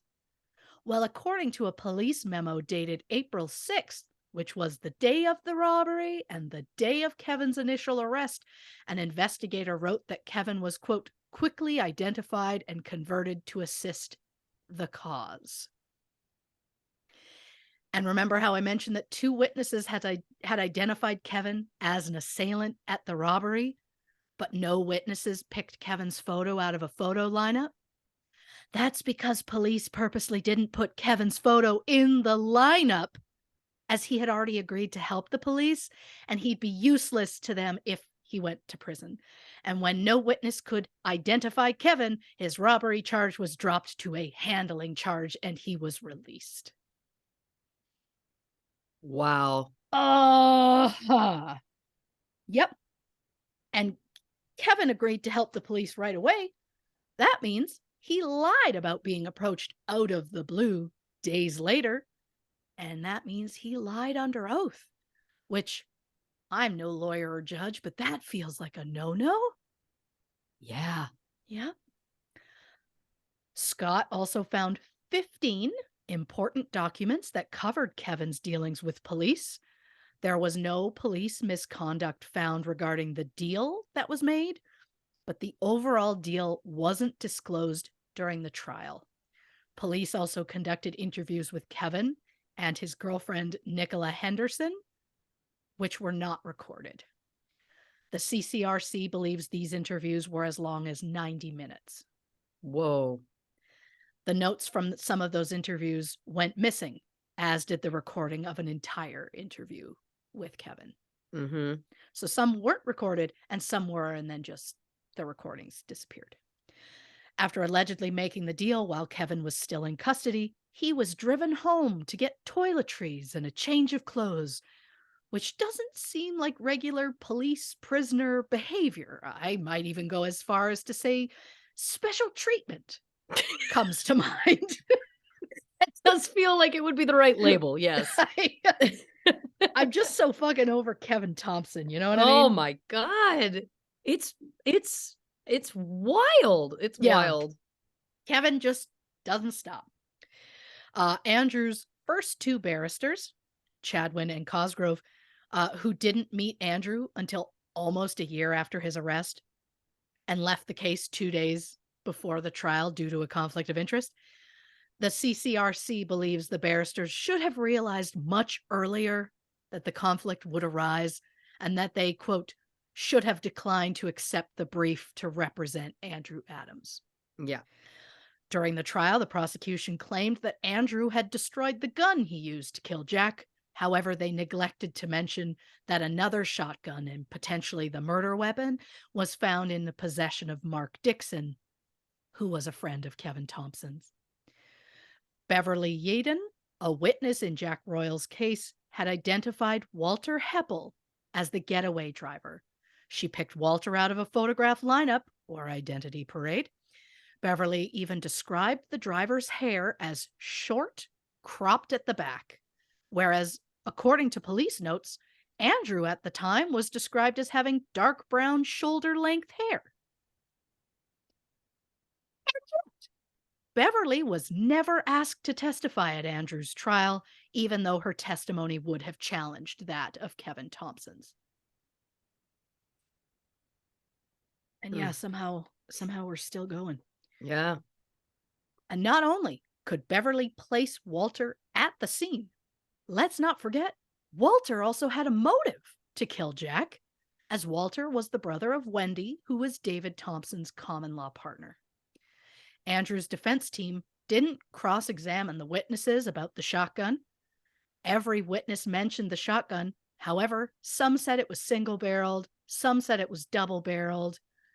No one could be consistent. The trial was a few years after the murder. I guess I get that memories aren't going to be 100%. I just find it surprising the defense didn't point out that they were inconsistent, even just to cast some sort of doubt on the witnesses. Yeah. The CCRC also found that it was a terrible idea to use Andrew's father as a witness. Yeah. Especially when he was expected to give evidence as an expert as to how long it takes to break up a shotgun. Yeah. Yep. In Andrew's application to the CCRC, he repeatedly claimed that a member of the jury knew him personally and that they told the rest of the jury about it. The CCRC interviewed 11 members of the jury, as the 12th juror had passed since then. When asked, quote, "Did you at any time become aware that any other jury member may have had personal knowledge of the 3 defendants or anyone connected with the case?" Juror number 9 said, "Yes." Quote, "As soon as we went back to the jury room after being sworn in, before we heard any evidence, an elderly lady said, 'Ah, yes, I know this case and these lads are guilty.'" The juror went on to say the woman repeated herself, and the rest of them told her she can't say things like that, which is absolutely how we treat the elderly, is you can't say that. Well, yeah. Oh, I have so many things to say. Yep. Yep. Again, it just keeps going. Juror number 11 said she heard one of the other jurors make a remark about knowing the defendants, but that juror was a young man around the age of 30, which is a far cry from the elderly woman that juror number 9 claimed made the comment. But like juror number 11, juror number 4, who was the foreman, said that a juror claimed to be familiar with Andrew was a male juror. So I don't know why they agree that juror exists, but they can't. The jury foreman, what are you doing? What are you doing? Your whole job is to then go and be a fucking rat. That's your job. You should go and then rat them out. Mm-hmm. That's the whole point. Yeah. If someone's saying, like, that's, and by the way, you'll get out of there sooner.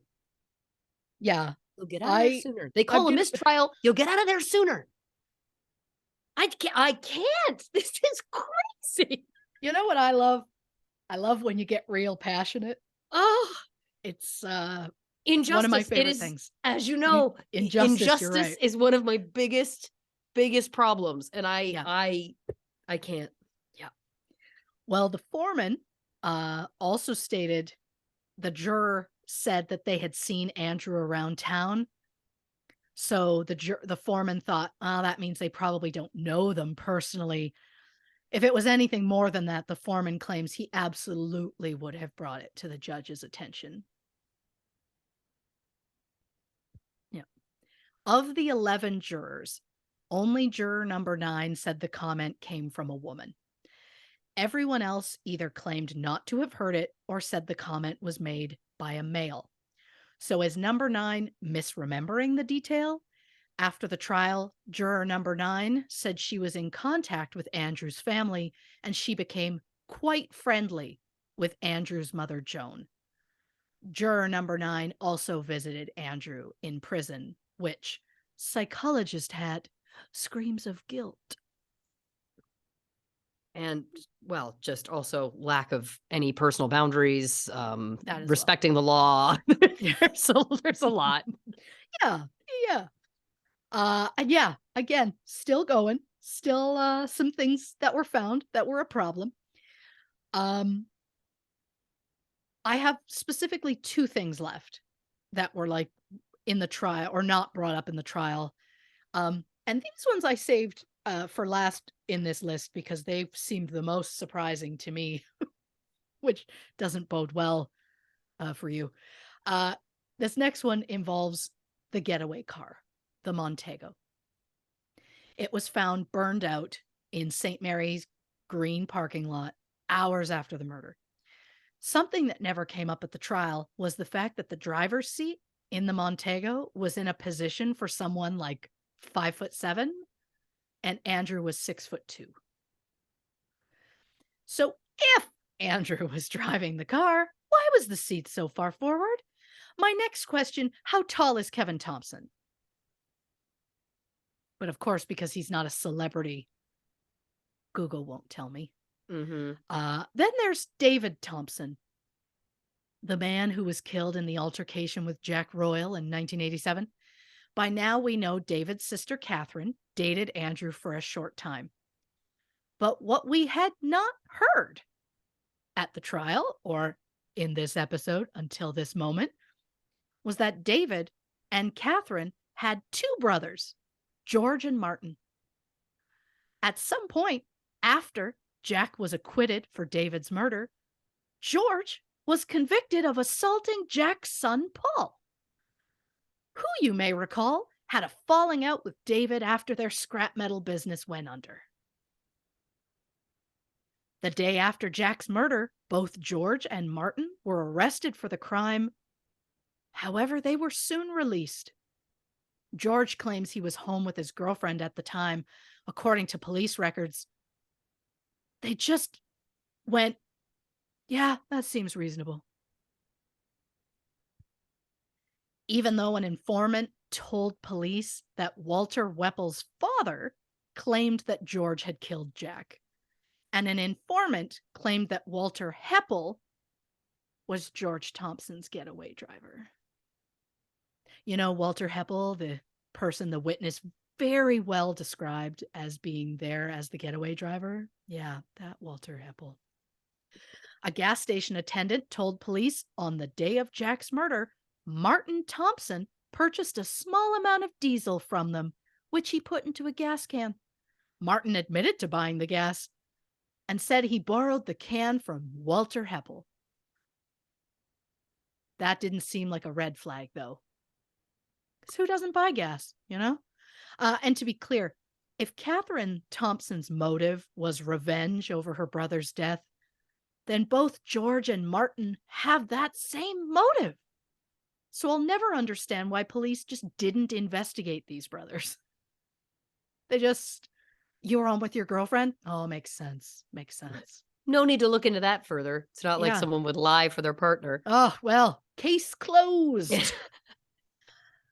And some of the information that the CCRC found was discovered using Holmes. What is Holmes? I'm glad you asked. Quick serial killer side note that seems irrelevant, but trust me, side note. I can't wait. I love the ones that the title goes the entire width of the page. Yep. So I don't have time to get into this disgusting monster of a person. So consider this the Cliff's Notes version. Peter Sutcliffe was a serial killer known as the Yorkshire Ripper. For Lauren's psychologist hat, Sutcliffe was the oldest of 6 children living in a working-class Catholic family in West Yorkshire, England. He left school at 15 and was described as a loner with voyeuristic tendencies. Mm-hmm. He took various jobs before working part-time at a local morgue, where he would brag to friends about robbing bodies. Mm-hmm. Sutcliffe married Sonia Surma in 1974 and got a job as a truck driver in 1976. Between October 1975 and November 1980, Sutcliffe murdered 13 women and brutally attacked 11 more. The murder victims ranged in age from 16 to 47. Wow. And because you know I'm all about supporting the victim more than piles of garbage, the victims included, this is specifically murder victims, of course, Wilma McCann, Emily Jackson, Irene Richardson, Patricia Atkinson, Jane McDonald, Jean Gordon, Yvonne Pearson, Helen Ritka, Vera Millward, Josephine Whitaker, Barbara Leach, Marguerite Walls, and Jacqueline Hill. 7 of the 13 victims were sex workers, which made police prematurely and inaccurately believe the Yorkshire killer would only kill sex workers. Sutcliffe was arrested in January 1981 while in the company of a 24-year-old sex worker. So, I mean, saved her life. But in May 1981, Sutcliffe was convicted of 13 murders and 7 counts of attempted murder. He was sentenced to 20 life terms with a recommended minimum sentence of 30 years. I mean, the dude has since died, so I shouldn't be angry.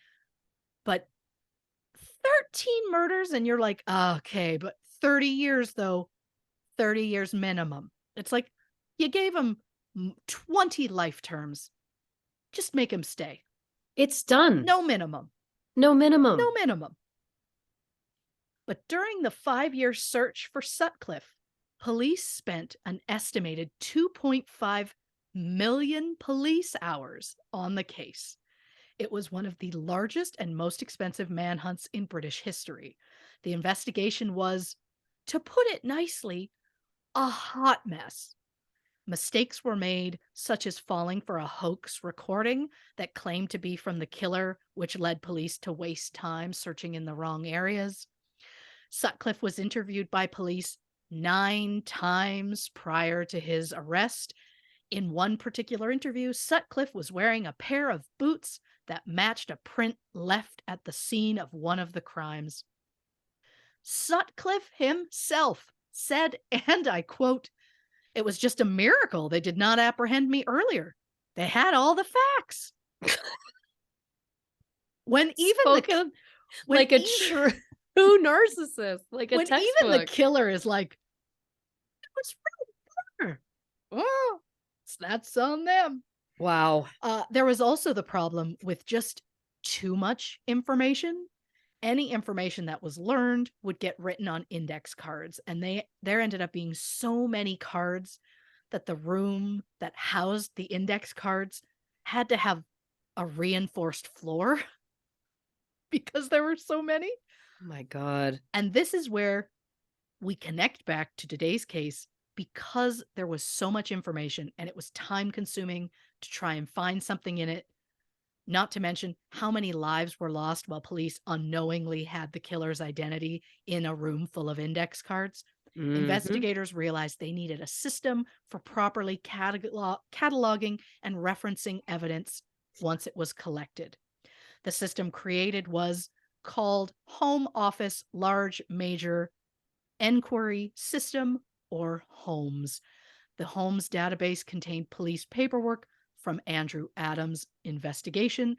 The defense didn't view all the data relating to the case. Not sure why, but neither did the lawyers in the Walter Heppel case. So good to know they're being consistent. Wow. So, what information is in Holmes regarding Andrew Adams? Well, for one thing, the police who stopped Andrew on the night of the murder, they said they were on the lookout for 2 stolen vehicles, which is why Andrew was pulled over. But after verifying that the vehicle belonged to Andrew, he was let go with no incident. Police stated Andrew was stopped in the vicinity of a pub called Bobby Shafto, and based on the location of that pub, it very well could mean that Andrew and John were legitimately heading back to Brian Duffy's when they were stopped, because it is on the way. None of this evidence was known in 1992, and the 2 officers who were involved in the stop didn't record their statements about the event until 1994. Other information in the database include John O'Brien, a security guard at the Gibbside Arms in Wickham. From his office, John could see the only entrance and exit to the St. Mary's Green parking lot where the burnt out Montego was found. John gave a witness statement on March 22nd that described seeing a white Montego arrive and a minute later leave at high speed. The same vehicle returned at a fast speed, and 10 seconds later, John heard 2 loud bangs from the direction the vehicle had traveled. John said no vehicles left the parking lot after that. John's statement could have been easily verified by Gibbside Arms CCTV security tape, but for some reason the video wasn't saved. The car was found on fire in that area, and they thought, oh, cool, we have a security tape. Nah, that seems too easy. And according to a map of the parking lot, there is a path called the Colway Lane footpath that leads to Southview Terrace. So it's possible whoever drove that Montego could have used the footpath to escape the area without being seen on camera or by John O'Brien. And that footpath was wide enough that it could have accommodated a car. So it's possible whoever drove that car could have escaped out of sight using that path. However, no other cars were seen, and Kevin Thompson openly claimed he used the actual exit when driving Andrew and John to that parking lot, not the footpath. But how do you drive through the exit when your car didn't appear on camera, Kevin? I mean, I shouldn't be surprised that Kevin's full of lies. I'm just so tired of dealing with Kevin Thompson, man. Yeah. God. John was never called as a witness, but his witness statement was read aloud in court. The CCRC later criticized the decision as John clearly states he saw no vehicles leaving the parking lot, whereas Kevin Thompson claimed he drove through the exit after the Montego was set on fire. Christopher Williams and Michael Hession, both of whom lived in houses overlooking that parking lot, said they saw the Montego that night just after it was set on fire. Neither of them saw anyone in or around the car or anyone walking in the direction that Kevin Thompson claims they went. Which means, if they're telling the truth, whoever set that Montego on fire likely exited the parking lot through that footpath. Michael's statement was read in court, but Christopher's was not. Another witness, Paul Walton, reported seeing a large burgundy sedan parked near the Montego, which was gone by the next morning. Witnesses Yvonne Hogarth and Morris Birdsall both saw a similar burgundy vehicle traveling at a high speed along Southview Terrace at 11:50 p.m. Just 10 minutes earlier, Gene Hayden saw 3 men acting suspiciously along that footpath. Police made a public appeal looking for the burgundy sedan, and an anonymous caller said that they had seen the car driving along the footpath on the night of the murder. And wouldn't you know, that footpath leads to Southview Terrace. And if you cross Southview Terrace and continue on that footpath, it connects you to a road called Mount View. And you know who lived on Mount View at the time of Jack Royal's murder?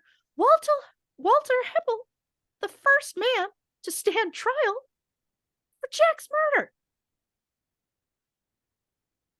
It's madness. It's just all there. It's just all there. It's all there. Given everything we just learned, and I know it was a lot, we shouldn't be surprised that on September 27th, 2005, the CCRC concluded their investigation and referred Andrew Adams' case back to the Court of Appeal. Their submission included various errors, the potential jury bias, and the fact that Andrew's incompetent defense representation deprived Andrew of a fair trial. According to the CCRC report, Andrew's chances of acquittal were, quote, significantly disadvantaged by the representation he received. After a 6-day hearing in January 2007, a judge stated, quote, it is difficult to conclude that the criticisms and failures which we found in respect of any one of the individual topics were on their own sufficient to render the verdict unsafe, but we are quite satisfied that taken together, they were sufficient to render the verdict unsafe. So Andrew Adams' conviction was quashed and he was finally released. And maybe it was the barrister's inexperience that was the problem, but I also think maybe that 5 days they were given to prepare for the original trial just maybe wasn't enough. Yeah. And it cost Andrew 14 years in prison. The police insinuated that Andrew's ex-girlfriend, Catherine, was happy to see Andrew be found guilty because they claimed there was sexual violence in the relationship. However, Catherine later said that that was a lie, and the idea of police lying about sexual violence to make their case disgusts me. Yeah. I'll say it. Yeah. When Andrew was finally released, Catherine said, quote, I have said for 14 years he's innocent. I have never doubted it. It caused me and my family so much pain. We've never been able to forget it. It's been a living nightmare. Andrew admits that he was quite angry during his first few years in prison, and as a result, he was moved around to various jails, including Brixton, Durham, Franklin, Wakefield, Belmarsh, Full Sutton, Whitemoor, and Long Lartin. But Andrew eventually settled and became a model prisoner. During the day, he trained as a plumber, and in the evenings, he studied law. The true joke is, if Andrew had pleaded guilty at the start, he would have been eligible for parole a year before he was released. Andrew then spent years trying to get financially compensated for the very obvious miscarriage of justice, but he was denied several times. Andrew said, quote, "No money in the world will ever pay for the hell I've been through. Money doesn't replace people. I only wish my mother was alive so she could see me finally clear my name."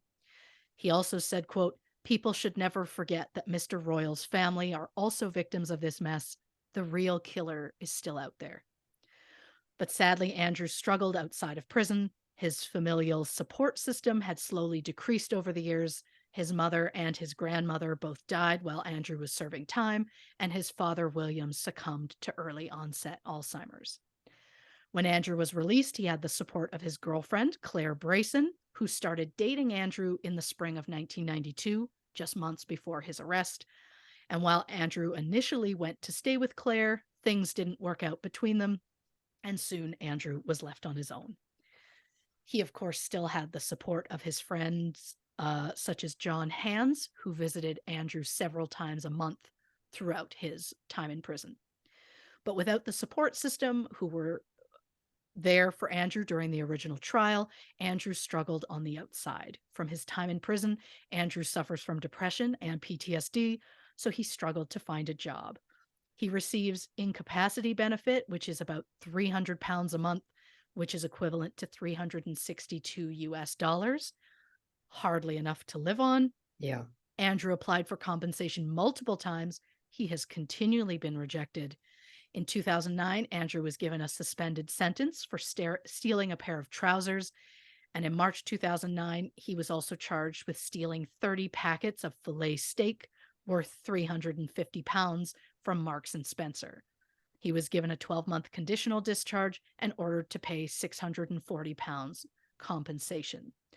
He was later sentenced to 12 weeks in prison for multiple shoplifting offenses, including taking electrical goods from B&Q, Wix, and Asda. Andrew was also charged with failing to return a rental car. In January 2013, Andrew was given a 12-month conditional discharge after cashing 2 checks worth £640 at Abbey National in Newcastle. The checkbook had been taken from a house in Gosforth. Days prior, Andrew cashing the checks was caught on CCTV cameras. When he was interviewed, Andrew immediately confessed 2 counts of fraud by false representation. And it's just sad that Andrew feels like he's struggling to survive in the world that the system created for him, and yet the system won't financially help him to survive. Even though Andrew spent 14 years in prison for a crime he didn't commit, and I say this in earnest, #justice for Andrew Adams. Yes. Reporting for True Crime and Cocktails. I'm fucking fired up. Listen, same. Nice. So let's get this break out of the way because we got some things to rage about. Yep. We got some machines to rage Nice. against. Grab another drink, hit the can one more time, and we're gonna be right back to finish up the Jack Royal case, which is kind of the Andrew Adams case on this episode of True Crime and Cocktails. All right, final clap. Here we go on 3. 1, 2, 3. Welcome back to this episode of True Crime and Cocktails. We're, of course, discussing the case of Jack Royal, Andrew Adams. I just also want to give a quick disclaimer that Sharky, my cat, has been just really wanting to love hard throughout a lot of this. So if you heard any banging or whatnot, it's him like rubbing against the mic, rubbing against me, rubbing against my pen. It's made it tough to write. Okay. All right, let's get into this thing. Wow. What a wild ride. I was saying to Christy in the break, this is one of my favorite episodes I think we've ever done because it just took turns I wasn't expecting, which is always something. So I'm skimming here because we know what I really want to get to is talking about this case. Of course. Here's one thing that struck me though. I was watching an episode of 2020 recently, like within the past couple days. And there was a little gentleman that some of you who listen to the show might be familiar with named Matt Murphy. Of course. And he was giving his take on a case brilliantly. And Of one of the course. points that he made, though, as a former prosecutor, or Yeah. as a former prosecutor, was that there we go. I was like, my voice was not catching up to my thoughts. Here we go. Was that juries tend to really respond better to eyewitness testimony than anything else. So if you have a case where you have a lot of forensics, it may not be as weighted in you getting your conviction as Sure. one where you have maybe some less forensics, but you have eyewitnesses. So right from the get in this case, when you were talking about Walter, who was absolutely ID'd by a witness, by Beverly. Every time I hear the name Beverly, I think of A League of Their Own. Beverly. It's burned in my brain. But anyway. Mhm. So that was interesting to me, that it was like the witness statements weren't enough there, which again, not that that isn't necessarily true, but it just, I like heard Matt Murphy's voice in my head in that moment. And it just made me think like, oh, that's interesting. Like having people that are saying like, no, I can absolutely confirm it was that person, not holding any water in court. That was my first red flag, is my Yep. point. Yep. So I also do love that this other gun that was found, it was a possible match to the shell casings. So it also, again, as we talk about on the show quite often, in a court of law, it's like, that's not necessarily a match. That's not necessarily going to hold up. But I also don't need to tell you, neither is the other one that's allegedly in pieces. Did they find the gun in pieces or just the trigger? Did they find any of it? No. So here's another question. Why? You're going to hear a lot of that over the next few minutes. But why the detail of the destruction of the gun? The gun was never found. Yep. Who's to say what happened to the gun? Yep. There may not be another gun. Nope. Five Guys Named Mark made me think of the musical I saw advertised a lot in the 1990s called Five Guys Named Mo. Hey. That's not important to this at all. You had named a business called Little Wings. I immediately assumed food. Turns out, not the case. What a shame. What a disappointment. What a disappointment, exactly. So the other thing that I thought was really interesting here is that we know that Andrew had not been dating Catherine for very long at the time all of this was going down. Yep. We also know that he and his other girlfriend had broken up. His other girlfriend, Kirsten, had broken up because she had caught him with Catherine on his lap. Yep. Then he and Catherine bought a house. Then they broke up, and that all happened within less than 2 years. Yeah. So again, not that I'm suggesting that people haven't known people for less amount of times and done out of this world things for them, but it Sure. also just struck me that I was like, it wasn't like he was with Catherine during the time of the death of her brother and that he saw her through it and she was so angry and he was like, I'm going to do this and get retribution for you. You know what I mean? Yeah. Like that I would have more, I would tend to believe a little bit more than someone that he kind of, in the grand scheme of life, kind of briefly dated. A year, under 2 years. It's not super brief, but it's not, again, even I if it will was that kill amount for of you, time. Right. But again, even if it was that amount of time, but it was over the time of her brother's death. It's just odd to me that yeah, that would be, again, from like a psychological perspective. It's just like, would he feel that he needed to do that for her after only knowing her that long and not being there when he watched her go through it, you know? Sure. Okay. I just have to also say the fact that he was at home and then the police not only were surrounding the house, but then were polite enough to give him a phone call. And I was like, this is the difference between the United States and the UK. In the United States, it's a bullhorn. Come out with your Yeah. hands up. We do not give a fuck. Sure. But what I like is in the UK, how dignified. They pick up the phone. They say, I'm so sorry, Andrew, but if I may, I request your presence outside as you are being arrested for murder. I mean, by the There is way, this is Muffy Southmouth. I had to call that back. I like how Muffy Southmouth has aged a bit. Well, yeah, she started a long time ago. She might be a time traveler. Time traveling detectives. We can't get into that now. Okay.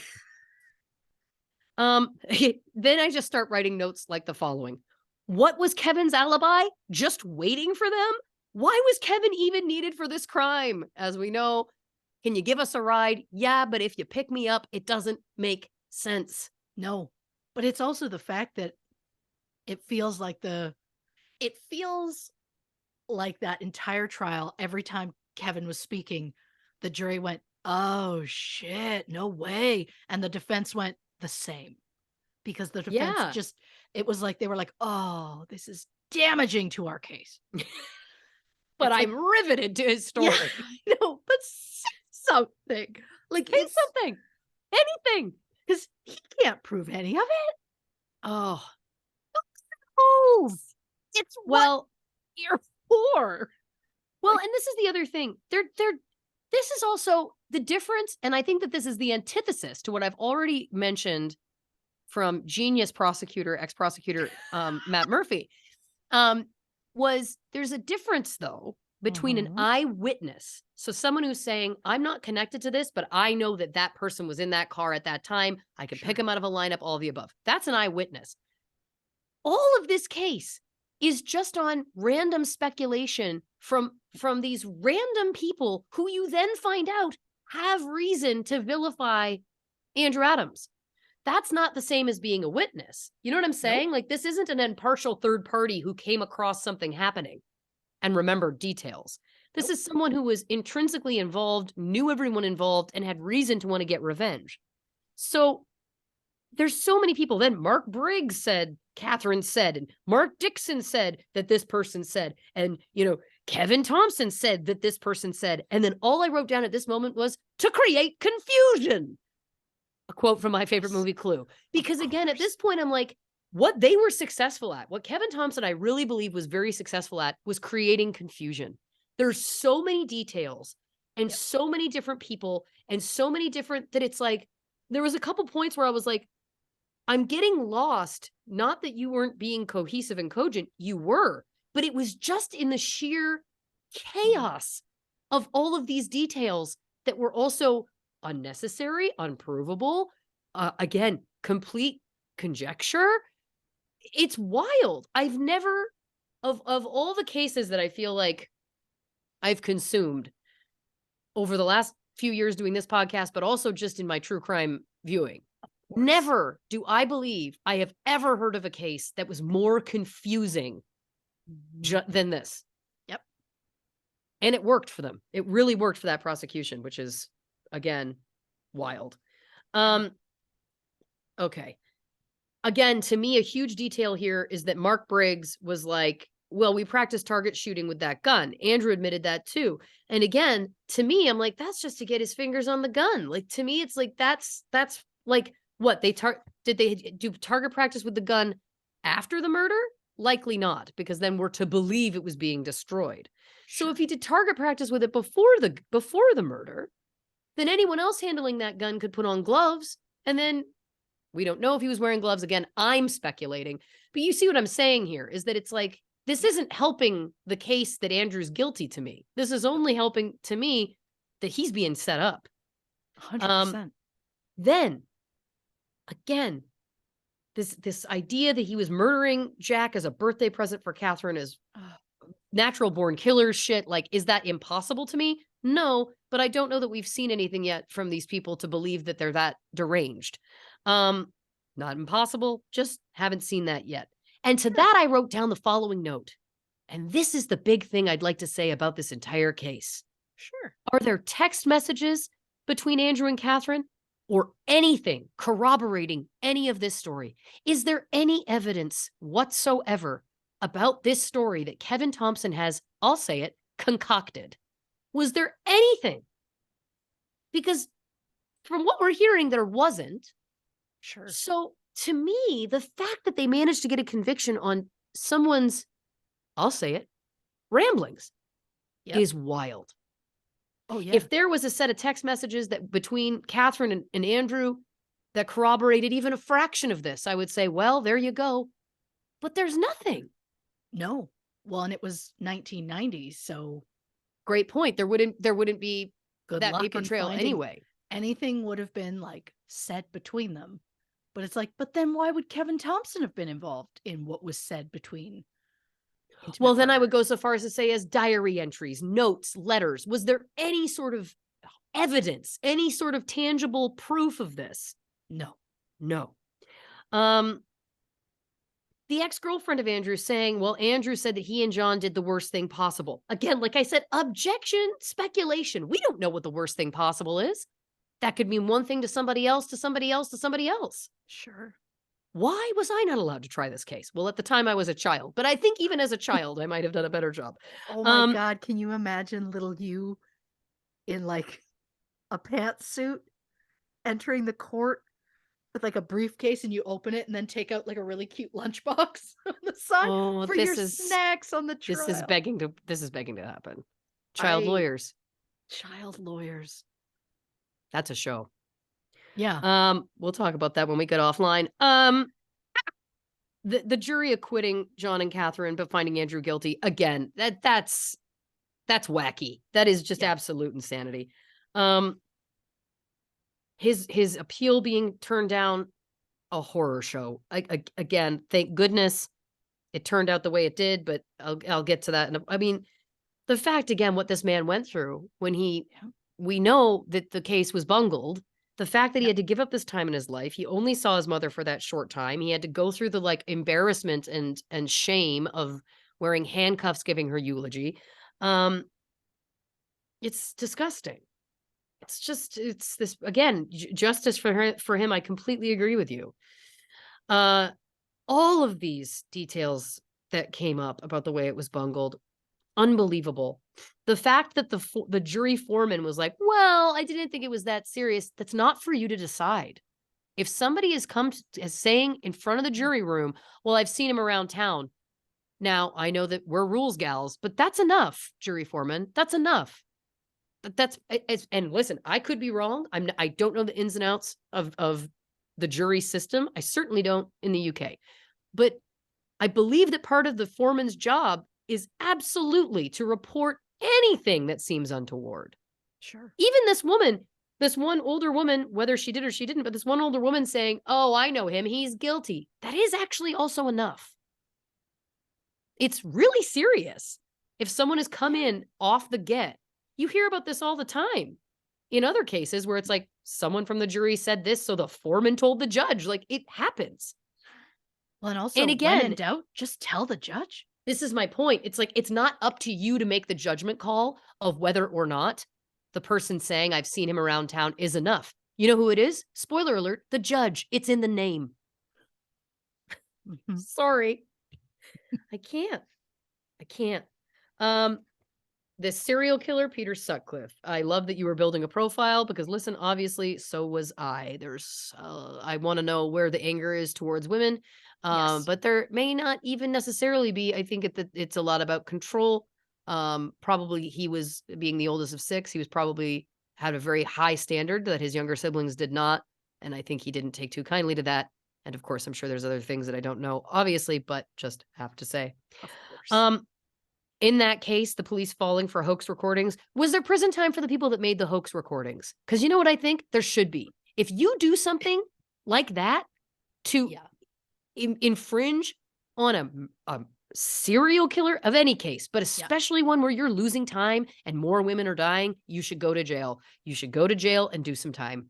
Sorry. I don't know if they were ever caught or if they ever found the specific person, but it was literally a recording sent to the police. And because of the voice, the police went, okay, he's got this specific accent, which means he's from this area. So we're going to move everybody over to this area way over here. But it wasn't real. So I don't know if they ever caught who actually sent those in, but it sent them on a wild goose chase and it was years. It's just the fact that they had him 9 times and then we're like, oh, okay, well, I guess you can And he was go. flagrant enough to wear boots that he wore to one of the killings. Yeah. I mean, come on. Yeah. Come on. Now, you're going to have to forgive me because I have a question because there was a lot going on. Yeah, there really was. So, Andrew Adams' car, the Montego. Yes. Well, that's not Andrew Adams' car. That's okay. This is where I started to get the Montego confused. Was stolen from a hotel parking lot earlier in the day and used just as the getaway car. Thank you. Andrew Adams' car was used to pick up Kevin to give him a ride. um, ride buddies, I guess. Yeah. They picked up Kevin and then drove and got gas and then went to Andrew's house Got where it. I guess they left the car. I don't know. Kevin wasn't very clear about it. Well, this is a question that I have. Yeah. Do we have anything tying the Montego to Andrew Adams? Nope. Did he steal that car? Is there any Nope. proof that he stole that car?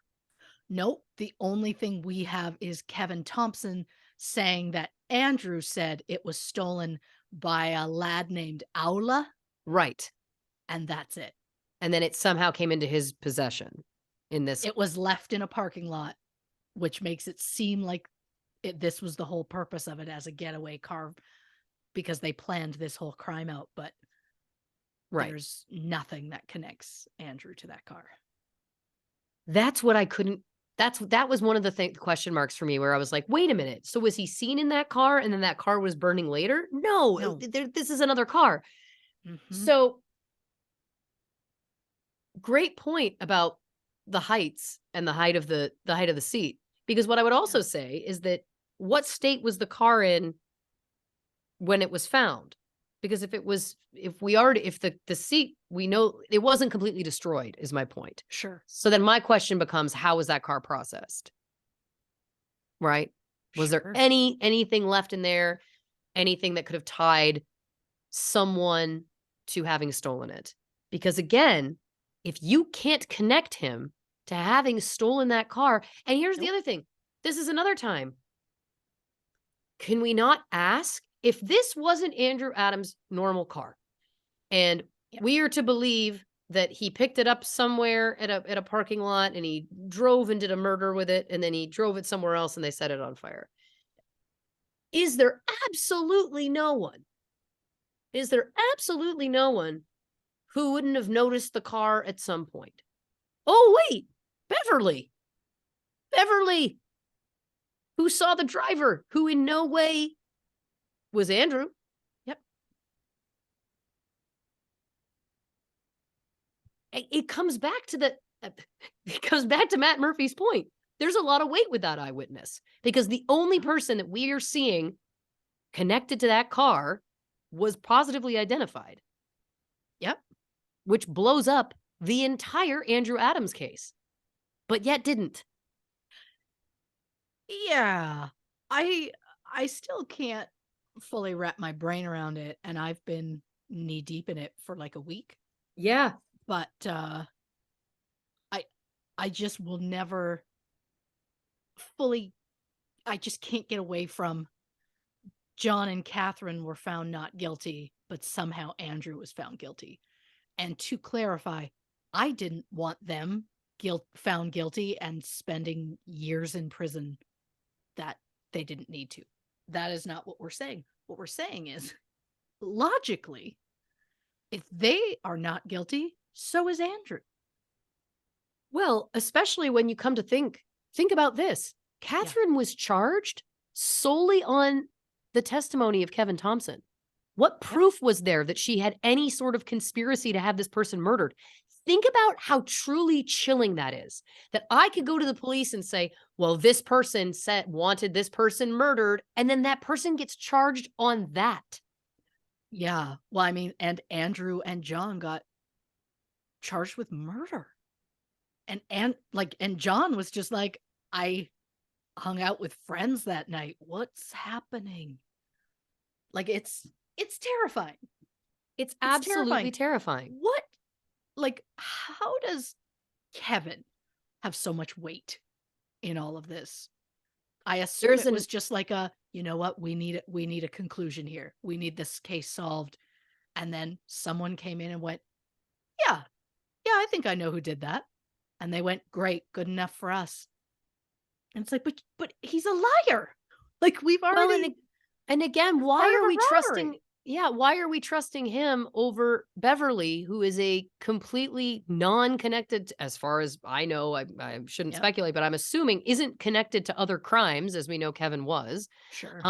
Who witnessed a moment in this horrific ordeal. Why is she not being given even a fraction of the weight that They built this entire case against 3 people Yep. on this one man's testimony with nothing to corroborate it except other testimony from other people who we all know had reason to try and get back at Andrew. Yeah. It's such a failure of justice. It really is. And you know what breaks my heart? And you know that I'm the first person who I don't say this lightly. But what breaks Sure. my heart is that after he's been let out after 14 years that he should not have been in prison, because by the way, regardless of his innocence or his guilt, that innocent, reasonable doubt, he should Yeah. not have gone to jail. He should not have been charged. That is a fact. And that system, as I've said on this show, and I'll say it again, everyone needs to remember that system exists to protect us. So yes, are there times where unfortunately killers, not mentioning any names, I don't know, potentially get off when they shouldn't have because of reasonable doubt? Sure. Absolutely. But that is in place to protect people like Andrew Adams in this situation who never should have done a day of jail time for this crime, regardless No. of his guilt. Again, No. that is a system that is important. I can't stress that enough. Even if it's not perfect, is my point, it exists for a very important reason, which is Sure. that no one should be being put in jail because someone else claims that they did a crime. It's wild. But the fact that when he got out and he was obviously struggling for a million different reasons, mentally, emotionally, all of the above, the fact that 3 of his family members had died in that time, and then he's charged for stealing food and clothing. Yep. It's heartbreaking. The fact that it's like, well, he's being given $300 a month. $300 a month? A month? Yeah. This is a man. And by the way, I really do believe, and I don't know a lot about the differences of the system, but this is a case where in the States, I feel like some hotshot lawyer would have taken him on and then he would have ended up getting millions of dollars. Now, I'm not Sure. saying that that is better at all. I'm just merely pointing out that in another place, this person would have, I'm sure, been able to get some sort of financial compensation. Sure. Now, there are benefits and cons to that too. Again, I am not suggesting that that is the right situation. I'm merely giving context that what he went through through different eyes would be considered something that should be getting financial compensation. Sure. And the fact that then he cashed checks from a stolen checkbook, immediately admitted to it. Like, this is a man who is unable to live. It was also suggested that he found the checkbook. So he didn't actually break into the person's house and steal it. He found it and just to try and, exist. To try and exist. Yeah. And listen, America is also, by the way, the United States. I don't want people to think that I was like saying that that was a good thing that lawyers here could potentially, whatever. This is a system that also does not help people who have been through the prison system, people who should not have been through the prison system, who are going to jail on charges that were far lower than should even having to do time, and how that ruins lives. I'm not, again, it is a flawed system, I think everywhere. I'm almost certain everywhere. Sure. But to me, in this situation, the fact, again, he's not even stealing money. He's stealing food and clothing. Now, granted, it was a lot of steak. You could argue it's like, well, was it all for him to eat? It doesn't matter if he was getting it to eat or to sell. It's just so sad. It's such a sad situation. This person has no social programs to protect him, no family to help him out. What is he supposed to do? This is the same reason why people recommit crimes. They talk about this a lot in the American system, where people are let out. There is absolutely nothing to help rehabilitate them into society. They can't get jobs. They can't get any sort of assistance. And so then what? What is your option? If your option is, I don't eat unless I steal it, and if I don't eat, I don't live. What are your options? You don't have any. This is why people reoffend. This is why people end up back in jail. And he's a perfect example of somebody who really was, it feels like, a response to how the system completely failed him. Yes. Because like I said, does not matter his innocence or guilt at the end of the day. There was reasonable doubt. The case was not tried properly. Period. Yep. It's really heartbreaking. I really do feel for him. And again, to even deal with what it must feel like to come out of prison after 14 years when you shouldn't have served any time, and 3 of your close family members have died. Yeah. Your girlfriend who stuck with you the whole time, it doesn't work out with. You're alone, and you have nothing, nobody, no way to make money. I just don't even know. If he had stolen money, I wouldn't have necessarily even judged it, but it wasn't even that. It was like, oh, he stole some pants, he stole some meat. Like, my God, it's so sad. And then Yeah. again, it's like, and then what's going to happen? This person is going to end up without housing. This person is going to end up in, turning to whatever potential substances. I'm just saying as a general thing, like, and then the system continues to fail those people. So Yeah. again, it's like, it's really an example of just the tragedy that is the justice system and the lack of social programs everywhere. What a truly fascinating case. Yeah. Oh, I'm dying to know what you up to, Kevin Thompson. Yeah. Dying to know. Yeah. So many questions, but but finding him, I mean, I have no idea, but I would love to know what's his life been like since. Yeah. Well, I mean, we know that he's in with the police, so he may have been doing pretty well. That is very true. Also possible that the opposite is true, but I feel like if he had gone to jail for something else, I feel like you probably would have found it. That is true. I'm like that. It's hard to say. That's a speculation. Objection, speculation. It was a speculation, but I call it out. I at least call it Of out. course. Even as a Oh. child, you would have. Objection, speculation. Come on. Would that be you, like our video from 96 where you're on your knees and you have the shoes under your Mhm. knees so you look I shorter 'cause Dorfungolfed. you're Yeah. Yeah. Yeah. Yeah. Well, listen, Christy Oxborrow, thank you for your work. This was truly fascinating. Like I said, one of my favorite ones ever. It really took turns I wasn't expecting. This became about the law more than the order. Yeah. And it turns out that's what gets you. Gets me hot. That's nice. Gets me hot. Gets me fired up. I like that for you. But I thank you so much for your work. This was truly just perplexing, heartbreaking. And you know what? Also, I love that the one person at the end of this who reminds us of the victim in all of this is Andrew Adams. Yep. Reminding us this wasn't actually even about me. This is about the man who died and his family. And again, it's just heartbreaking. Heartbreaking. It is also about Jack Royal and his family and all of this, to say, don't fight. Don't get into fist fights, people. This all started because of a fist fight. Yeah. Let us try to use our words and our minds and our feet to walk away. All of this, and I know that's going to sound like I'm victim blaming, and I absolutely, that was not my intention. I understand it sounds that way. I apologize. But my point just is that overall, it's so tragic from top to bottom. Yeah. Agreed. Now listen, and thank you, dear listeners, for coming on this ride, for listening to me yell for the last half an hour. Really appreciate that. Really appreciate it.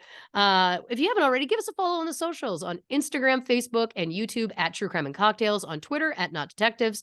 And if you'd like a little bit more, go over to patreon.com/True Crime and Cocktails, where we offer bonus episodes, monthly lives, the poll, all kinds of great stuff over there. And the only place, of course, for official True Crime and Cocktails merch is, of course, truecrewmerch.com. So check that out if you haven't already. Christy, do you want to tell us about next week's episode? On the next True Crime and Cocktails, Beverly Lynn Smith. Beverly. That name has come up again. What a synchronicity. My gosh. It's nice. It is nice. Christy, do you want to say goodnight to the people? Good night, Piazza. Good night, Piazza.